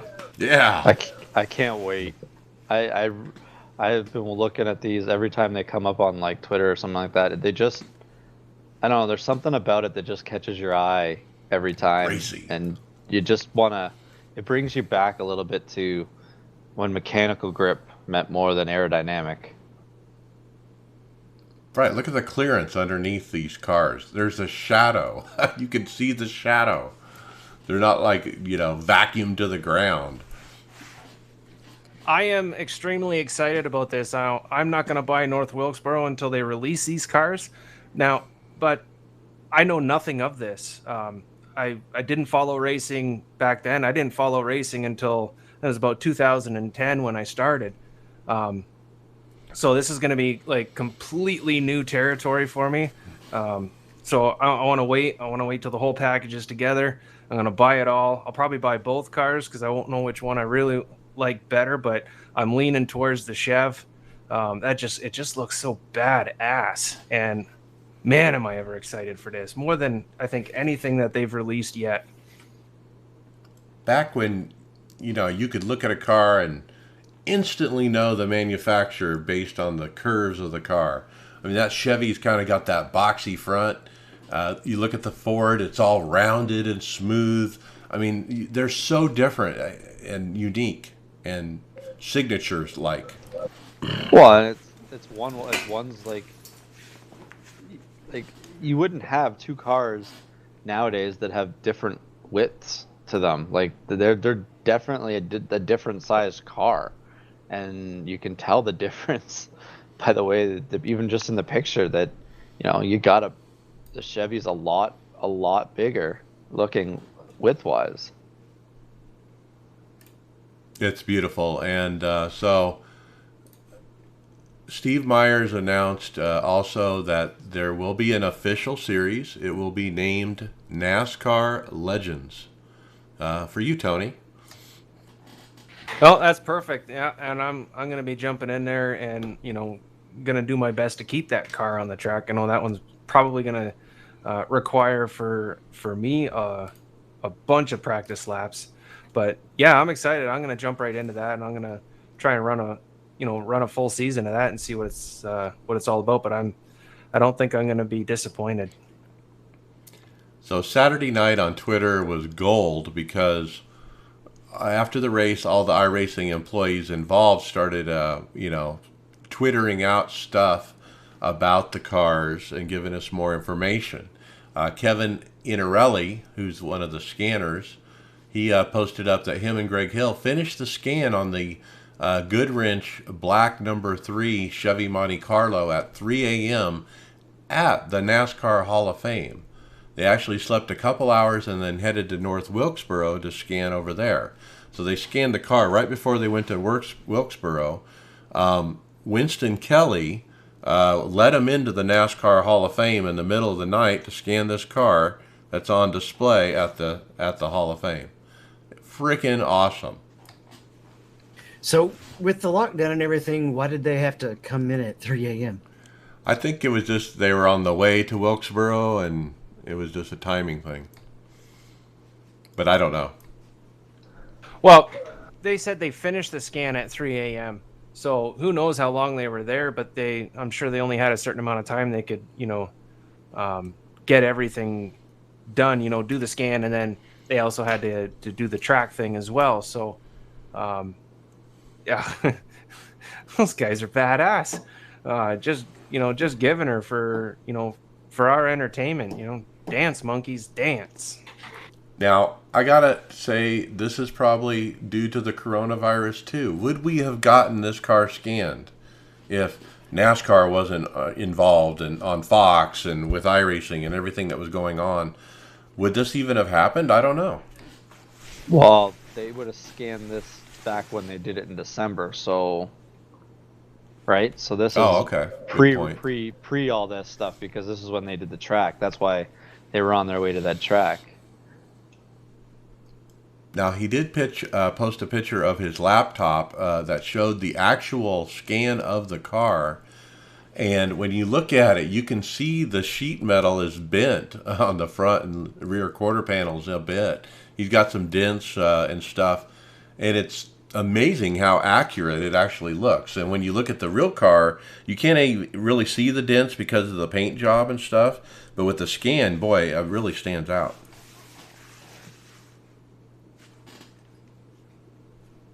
It would be interesting to see the process, and obviously they had to guess where the panels were going to go, right? Where it fills it, they had to fill in those spots to make it a complete car. Right, they're not going to put out the car with dents on it, so they have to fudge it a little bit. Is basically what you mean, yeah. I wonder if that's the first car that they've encountered that with.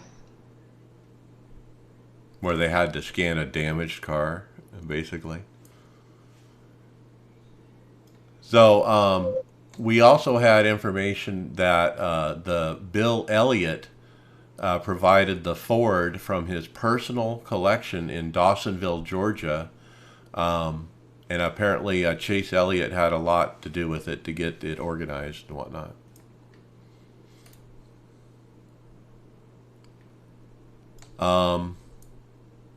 What else? I mean, it was just awesome that night to hear all those different things. The best part is, I think the best one is, all have seen that meme where the guy is walking with his girlfriend and sees another girl pass by and is looking at the other girl, and someone's taken the images of the car, the legends, the 87 cars, and put it on the one girl's face, and then the girlfriend is the old Cup car, the old SS.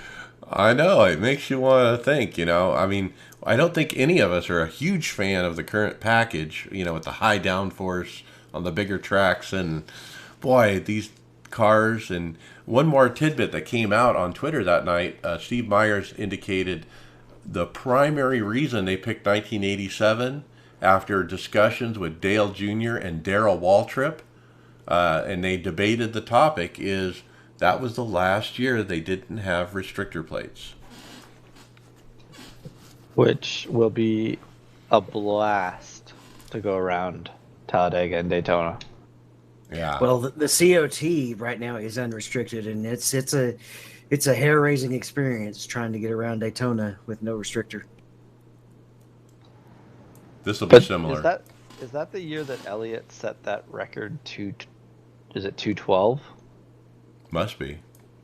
Probably in that car, too.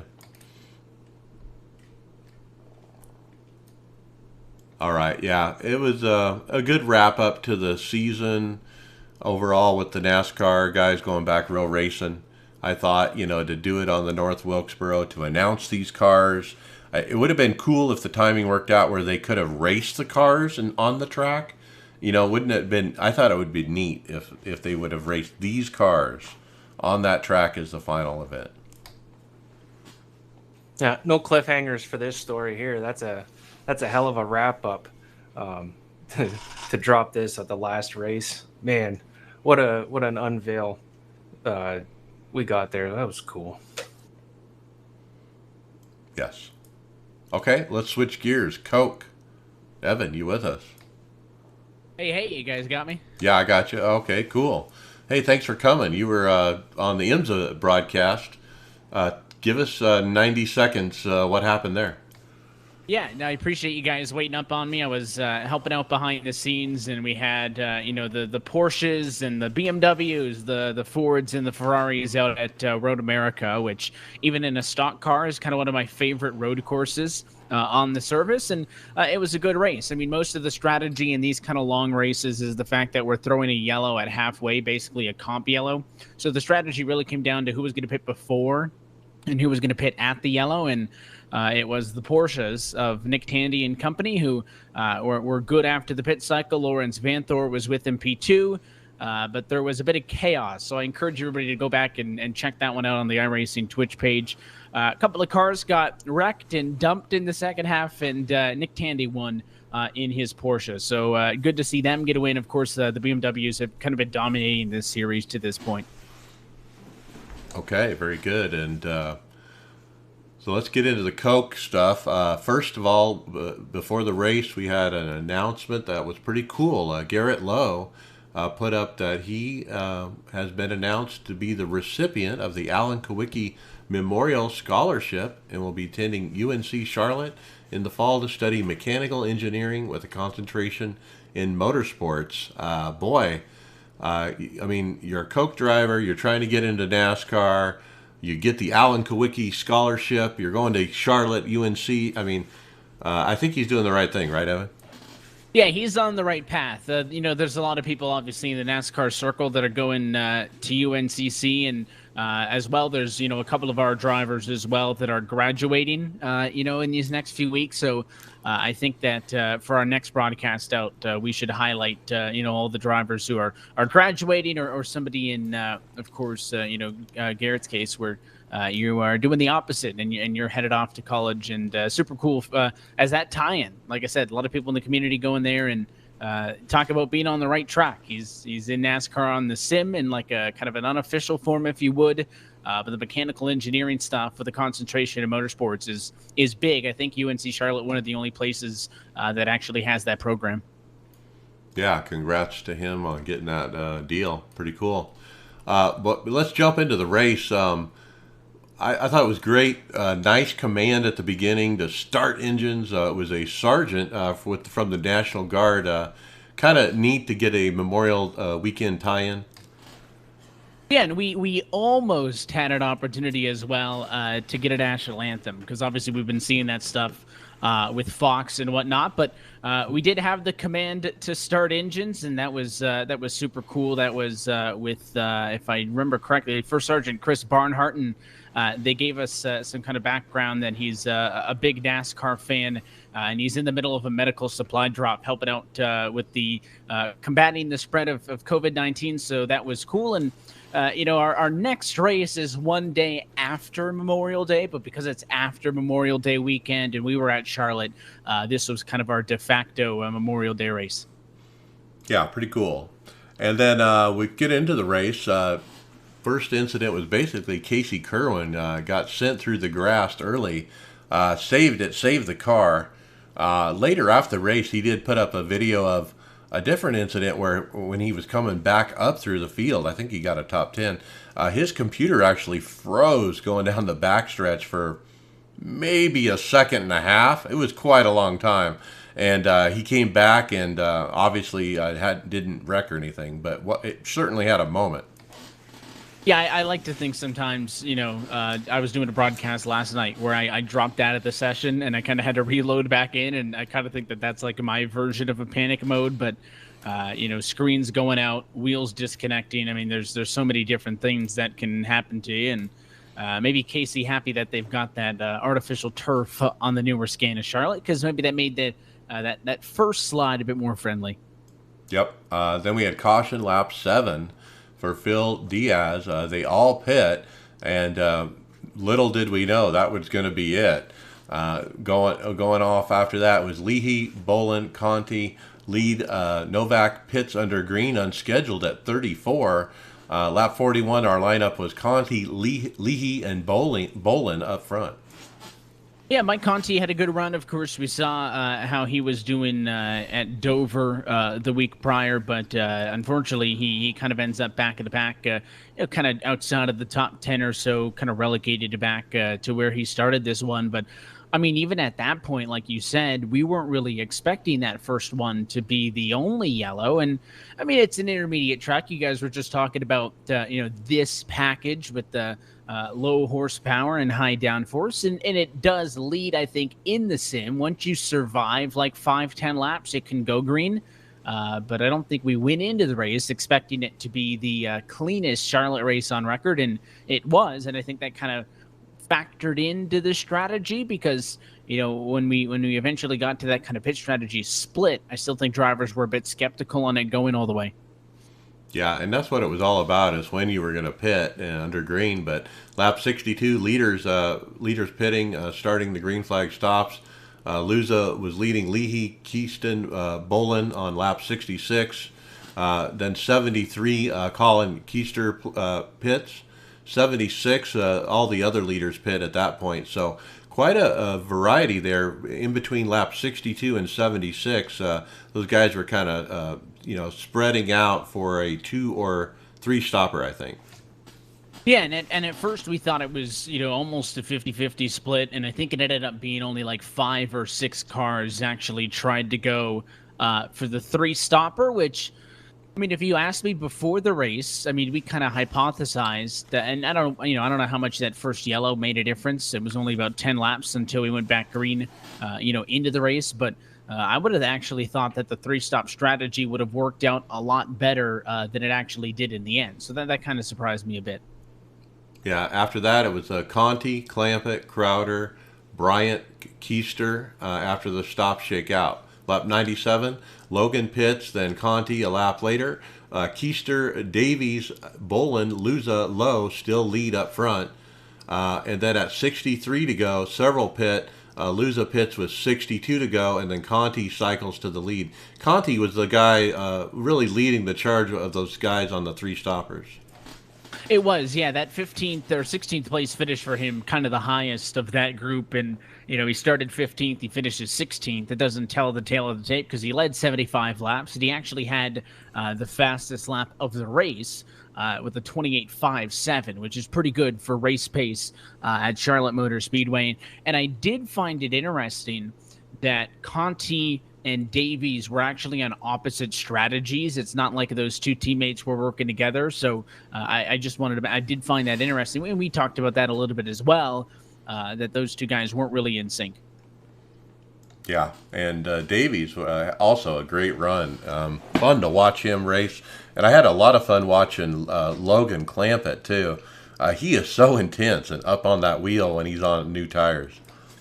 Yeah, some drivers are calmer, but I mean, Logan's, he's nearly got his chin on the steering wheel when he's driving. I mean, he is up and on it, elbows out, and I think we took the onboard with him after a pit cycle where, I mean, he's slicing high and low, getting around cars. Conti was doing the same thing, and I mean, through all of that, they're pushing. I mean, these guys didn't take it easy. It's not like that.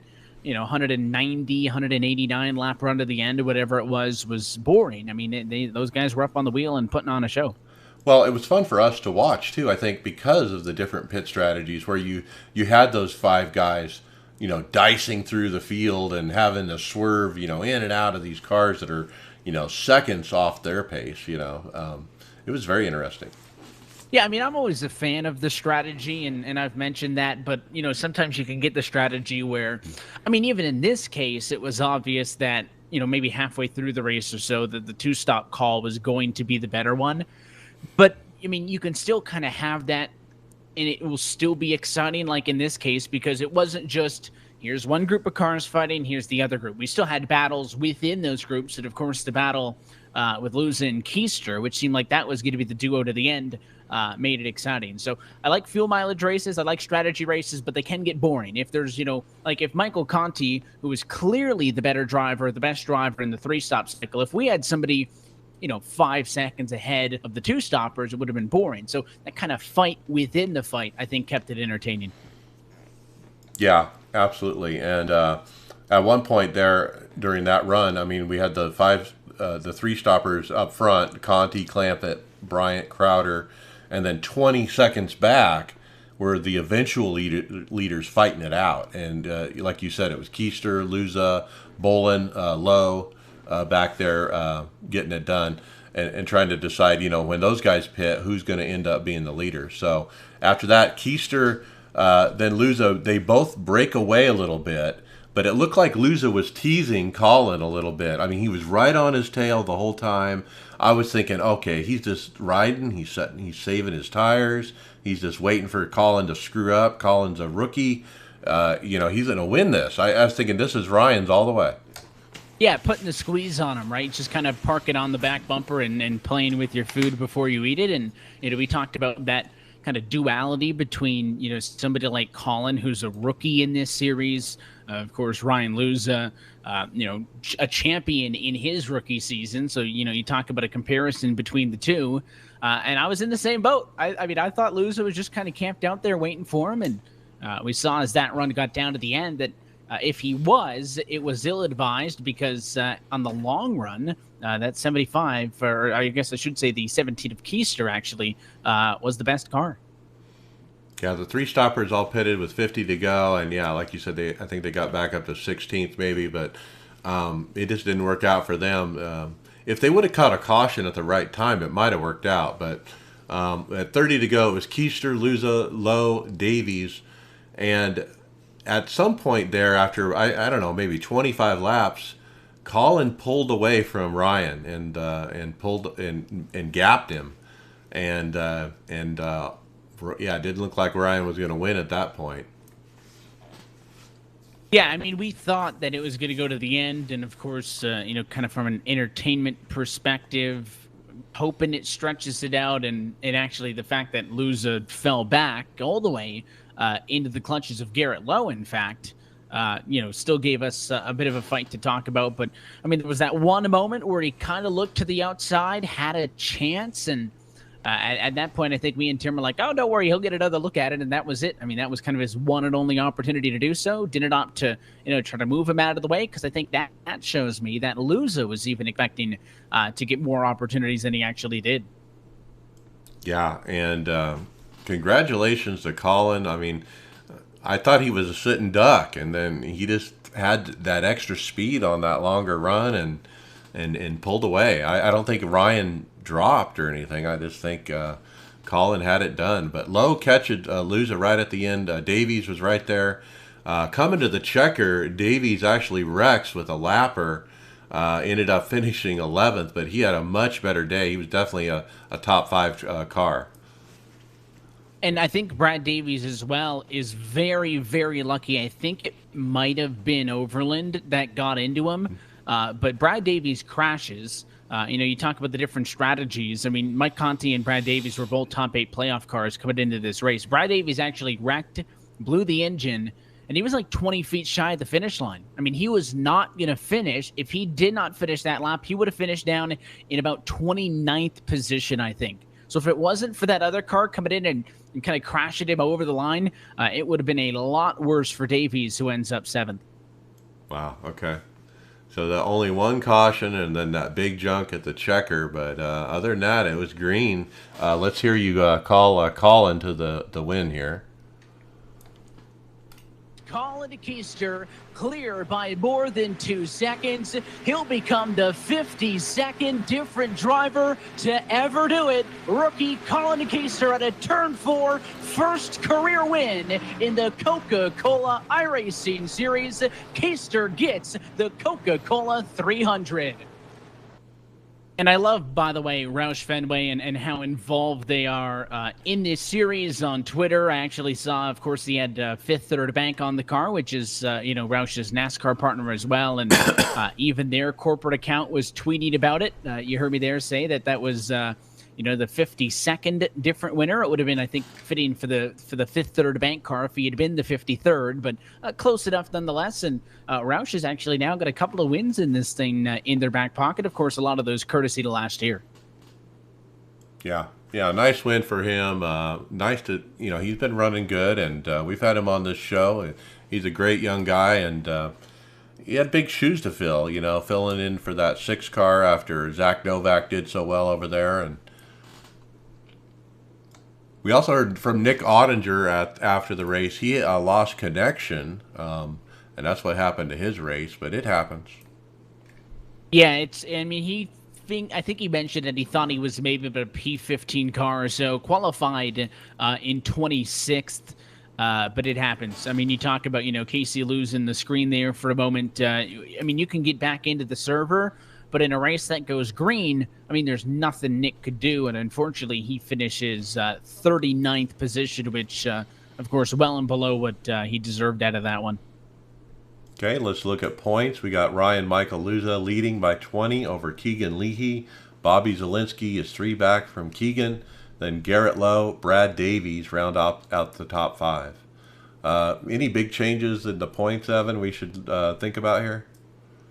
Well, we're closing in on halfway, and Nick Ottinger obviously drops a lot. So Nick's down in 8th spot. He is the cut line driver, and his advantage is, it's not awful. It's 13 points ahead of Jake Nichols.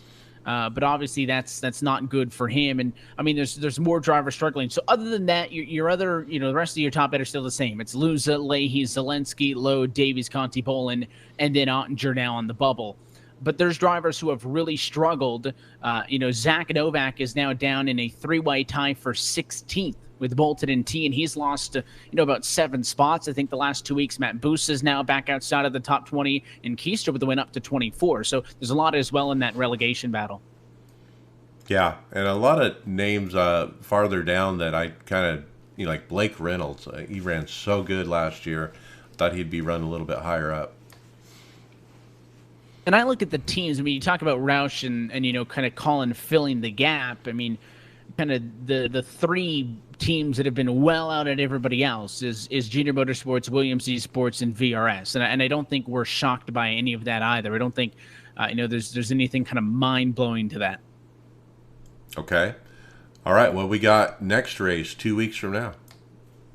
Yeah, we're going to be off and away to Atlanta Motor Speedway, which is. I don't know how I feel about Atlanta personally, just because, we talk about the cookie cutter racetracks and kind of how they do have their own unique quirks, but it tends to be a race where you don't see surprise winners. Colin was the 12th different race winner in 12 Charlotte races we had seen. So who knows? You kind of get in this little bit of, I think, tricky tracks after this, Indy, New Hampshire. So, if you're somebody who feels like you're going to struggle on that kind of a package, get the job done now. But it'll also be a big landmark because it'll be halfway in the regular season. So 167 laps, Tuesday, May the 26th. And as always, hope everybody tunes in with us at enascar.com/live. I think the one thing I like about the Atlanta coming up, though, is if they did that long run at Atlanta, a 3-stop strategy might have meant more than, or a 2 over a 1 or something stop strategy would have meant more because of the tire wear at Atlanta, don't you think? Yeah, Atlanta's obviously a much rougher race. Well, we're not going to be seeing, Atlanta at night, obviously, but this is a track that has kind of come and gone on the schedule. We pretty much see it every other year. It was on the calendar in 14, 16, and 18. So we didn't see it last year as well, so we haven't really seen it with this package. So you kind of look to an old Texas, where Ryan Luza won last year, as kind of a way to benchmark it as well. And I know Ray Alfala won there in the pro one, right? In the off season, he dominated that one. As one of the races he was in, was it not? I think so, because he won a bunch of those. And, of course, I think Ray enjoys those Xfinity cars way more than he does these Cup cars. But, looking through series history, there's a lot of drivers active that have won here. Obviously, old cars. But, Steve Sheehan, John Gorlinski's got 2 of them. Brown and Lewandowski no longer in the series, neither Sturgis. But of course, then you had Busa. So you got 3 different past winners in Atlanta that you could maybe look to. And those are 3 names that have not been some of the fastest cars this year. So maybe this could be kind of a pick-me-up for them. Yeah, it'll be very interesting to watch. Well, thank you, Evan Pasoko, for coming on and talking Coke Racing with us. And we certainly do appreciate your insight. Yeah, I'm looking forward to next week because I think next week's going to be like the first week in 2.5 months where I'm not doing like 8 different broadcasts a week. So it's been fun, but I'll enjoy kind of a de facto week off, lead it up to Memorial Day weekend, and we'll go back racing in Atlanta, and I'll catch you guys after that. Yeah, catch your breath, and we'll see you on the track. Thanks, Evan. Yep, we'll see you guys. All right, thank you. We're going to do a couple more quick IndyCar topics, and then we're going to jump to results and skip hardware software in the interest of time. David, we had some really bad news. I didn't like this. Well, we got into the article, but we'll talk about that. Yeah, there were some death threats given out, and you give out. You get it in a regular population, and there's always going to be some kooks out there that just make stupid threats, and so yeah, Pagano got some death threats after the incidents. Anybody that went and did that is, in my mind, is an absolute moron. It's like, I'm going to use a phrase that we don't like to say. It's a game. It's for fun. It's why do you even have to do this? This is why I said last week the F1 crowd versus the NASCAR and IndyCar crowd, like the Americans and European ways to look at things like this. It doesn't help when something foolish like this happens. And now whoever did this has put a black mark even more on what's been going on. Well, and even in real life, usually you don't have drivers turning around and saying they're going to kill each other. They might want to crack a jaw or two, but it's just somebody who's just not mentally stable, or a sociopath, one of the two. So, reading between the lines here, I mean, Marshall Pruitt from Racer.com put up a tweet that basically said at least one of the drivers involved in Saturday's iRacing drama at Indy have received threats against their lives via social media direct message. And all they are is people that hide behind a keyboard. And so I think pretty much everyone thinks it's, Simon Pagano, and obviously it's probably some F1 fan, a Lando lunatic, fan. It's the kind of person who might have done it, who wasn't happy with how Simon took out Lando. And you see, I thought it was kind of weird that they weren't letting any bets up. Now I see why they didn't let bets happen. Because imagine if there was betting or odds of putting money down on something and that happens. It's worse. Yeah, it's a bummer, but it kind of, like we were talking about earlier in the show, Tony was saying the good and the bad is all part of it, but all publicity is good publicity. But this is the part of the bad that's going to come with it when you get this many people involved. And that rolls right into the article that we were going to discuss next. There's a good article on Slate.com and I gave it a read, and basically, to sum it up, this may be a video game, but what people were really enjoying about it is that the competition was real until stuff like that started happening. It was a good race until that happened, and then what happened with Ferrucci and stupid stuff he did. But this article really pointed it out to a T, how those guys kind of screwed this up. Kind of put Ferrucci in his place. Yeah, it's apparently he's been in trouble in real life for some of the similar instances.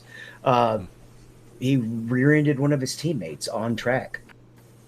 But it's what got you really, really riled up last week. It's we, even though we're not actually hitting the wall and taking an injury from it, we're having a car nearly go through the driver's cage, like it did with Ryan Newman. We still want there to be some level of consequences for ridiculously foolish actions. We still want it to be a real competition of sorts, especially for us who do it every day, and this is our competition and our hobby. When we see them completely blow it off like that, it kind of comes off almost as insulting to all the serious sim racers.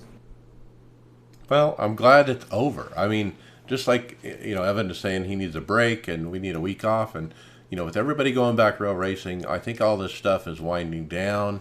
I think it's perfect timing that it's winding down because of this kind of nonsense and the negative connotation that goes with it. Okay, let's keep moving. Real quick, Dale Jr. Diecast available on the Indy car that he ran, so he's cashing in any way he can, obviously. And then we had Coke driver Malik Ray win his Indy 500 split, and we got the audio. You got to check this out. Now, watch your ears. It might be loud. Boy, if we hit, we hit. No, I'm tight. Oh, this is going to be it. Photo finish. Come on, give it to me. Yes, sir. Yes, sir. That's what I'm talking about. Let's go. Let's go. Let's go, baby. That excitement Let's right go. there. It's exactly what we're all talking about. Yeah, that's it, man. The thrill of victory. I mean, and you can hear it in his voice, man. He is fired up. Love it. I do believe that was top split, wasn't it? Yeah, he's a top splitter for sure. Yeah, pretty cool. Okay, so let's jump into results in the interest of time. Let's finish up Dover from last week. So Tom Dreiling, P1. He took his first win with Team Tifosi. It was fixed, but still his NIS win. Congratulations, This was actually Tom. Martinsville. Oh, Martinsville. Sorry. Duh. Where did I get Dover?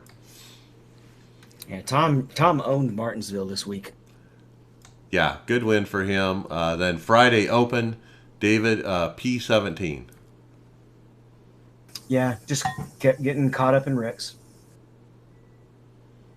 Yeah, I don't even think. What did I get? I got P12. I actually got wrecked from behind on lap 50.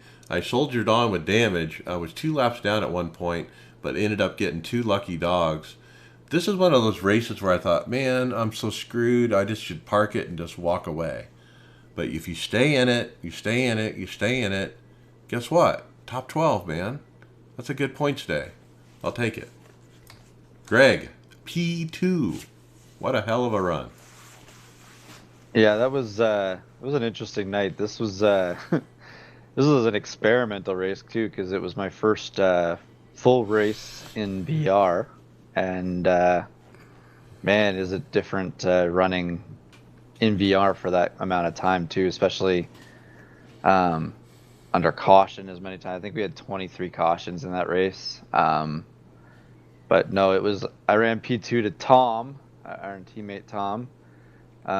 We had a late race restart, I think, with 5 to go, and I started on the outside of him, and I don't know. He was pretty much the faster car than me, so I don't want to say conceded second, but I was hoping to drop in right behind him on the restart just so that I didn't get eaten up on the restart, and that's basically how it ended up. And just not enough laps to see if we could run each other down. We kind of just ran nose to tail for the last couple laps there.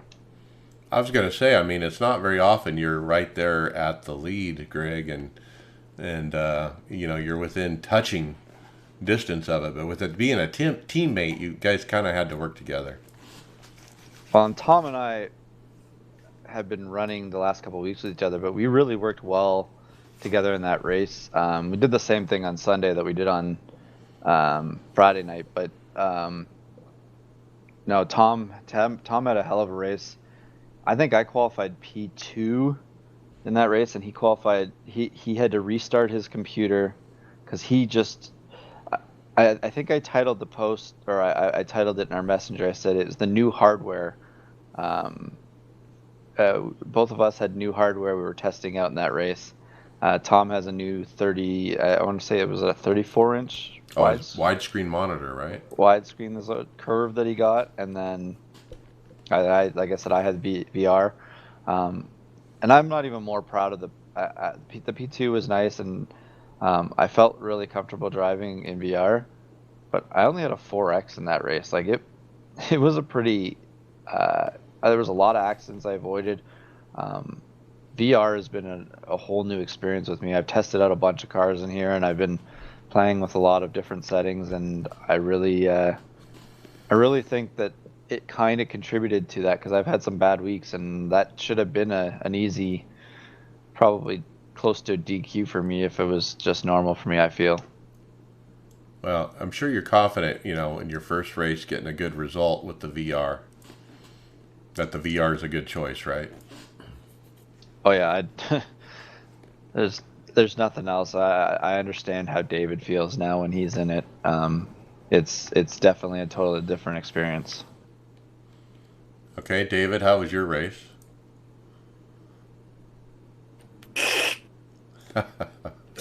Yeah, man, I like Martinsville. This week, I hated Martinsville. Every race was over 20 cautions.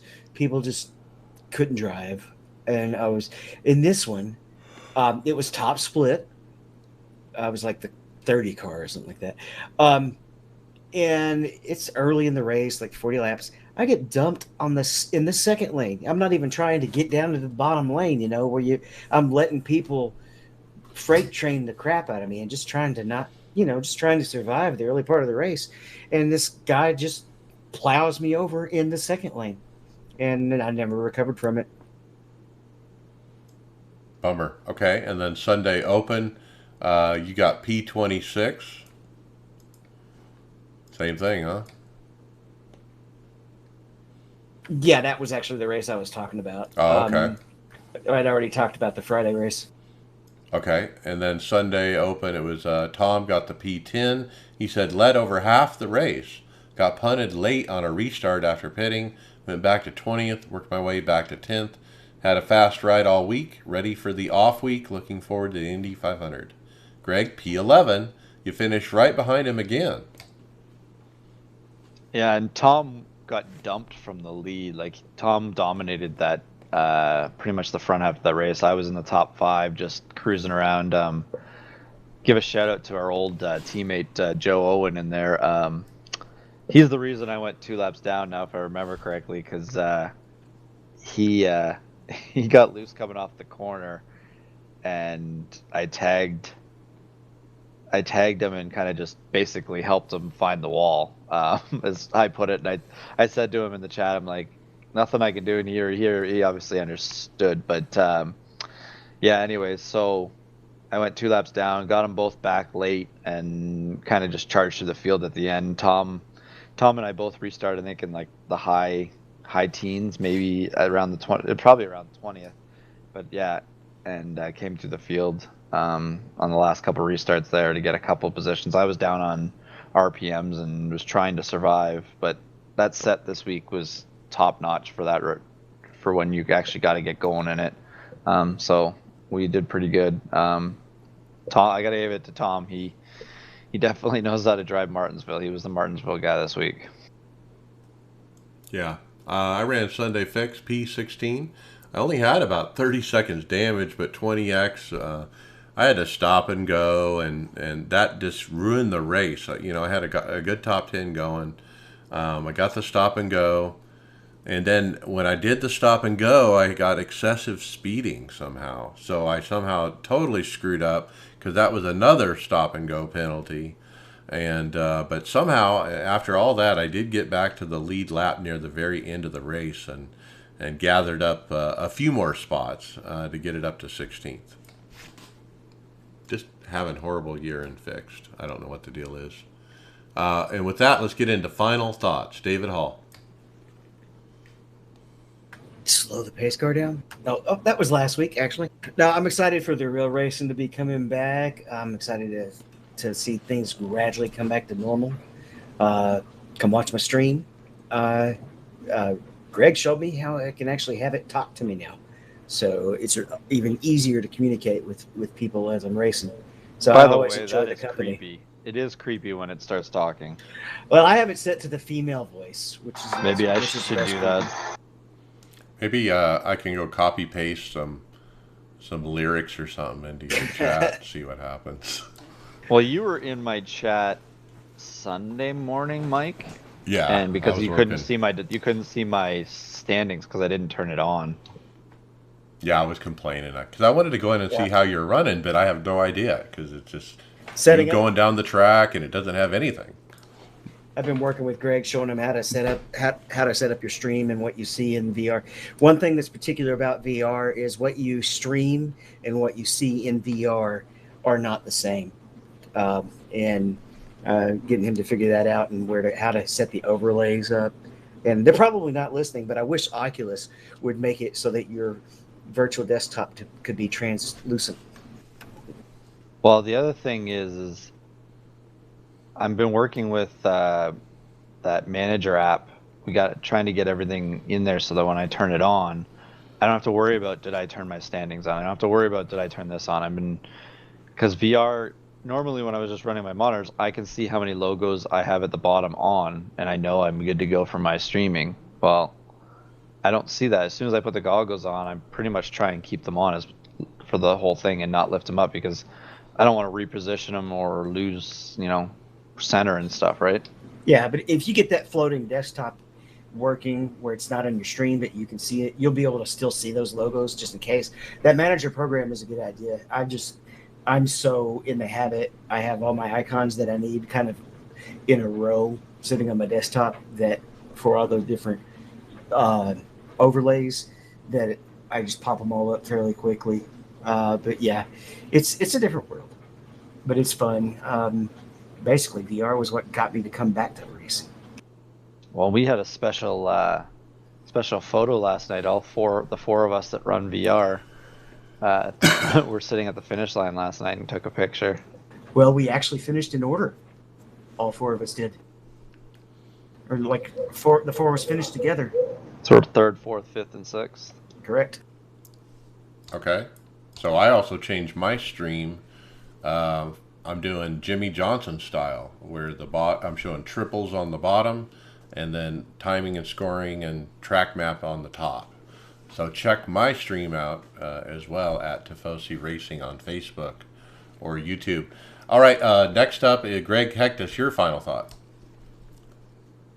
I'm looking forward to the Indy 500. We got a hell of a good practice last night because I didn't think I would get, good race conditions test until I was in the race. And usually the last two 500s, I've, felt out the race as it was going to try and figure out how to do it. And I finished, pretty good in my last two. I finished second twice already. So let's see how this week goes. If you want to watch how my race goes at the 500, I'll be streaming Friday night, and I think Sunday morning I'll be doing it as well. I'm not sure if I'll do the Saturday one, but you can watch me at twitch.tv/frozencactus, frozen with 2 O's, cactus with 2 K's. Okay, very good. Tony Gross, final thought. Well, we better change this to final thoughts. It's been a while since I've been on, so I haven't had a chance to do this in a couple of months. First things first is since real racing's coming back, so is the fantasy draft. That is up and running, working, so get your picks in. Greg, I hope you still got that prize on hold. I know I've still got the one that I said I was going to come up with. Yeah. Perfect. Beautiful. It's not a done deal yet, but things are in place, and it'll be ready here. Well, it'll be ready long before the end of the season. And I haven't done too much racing. I've been hearing a lot about cautions. I heard like 29 cautions last week. Said no, thank you. But I think the next race is the 600, and I do not miss that one. I love that race. It's a long, grueling one, but man, oh man, is that a lot of fun. And well, let me bookend this with the iRacers Lounge podcast Aftermath every other week. So we'll be recording next Friday. Little deeper dive into some of the topics that we cover on the main show, and then usually the filler is just a bunch of rants about whatever seems to come at the top of our heads. So check us out on that. You can find that on pretty much anywhere you can find a podcast. The Aftermath will be there. Very cool with the Aftermath giving us additional content for all of those listeners who want more, because once a week isn't enough, and so we need more content. And what a great way, Tony, you're doing a great job over there providing that some additional stuff for our listeners. So thank you. My final thoughts is, man, I got the Indy car. You guys talked me into it. I think I skipped it last year, but I'll do it this year because it's off week. Normally, I think we would be running NIS or something, but I don't have nothing to run this week, so might as well. I got the weight jacker mapped. I got to figure that out tonight. I've never really messed with the weight jacker, so that's something I'm going to learn. So I'll have to figure that out. As far as the 600 goes, not a fan of the long races, but I'm anxious to get back to it. So with that, we'll see you on the track. Later.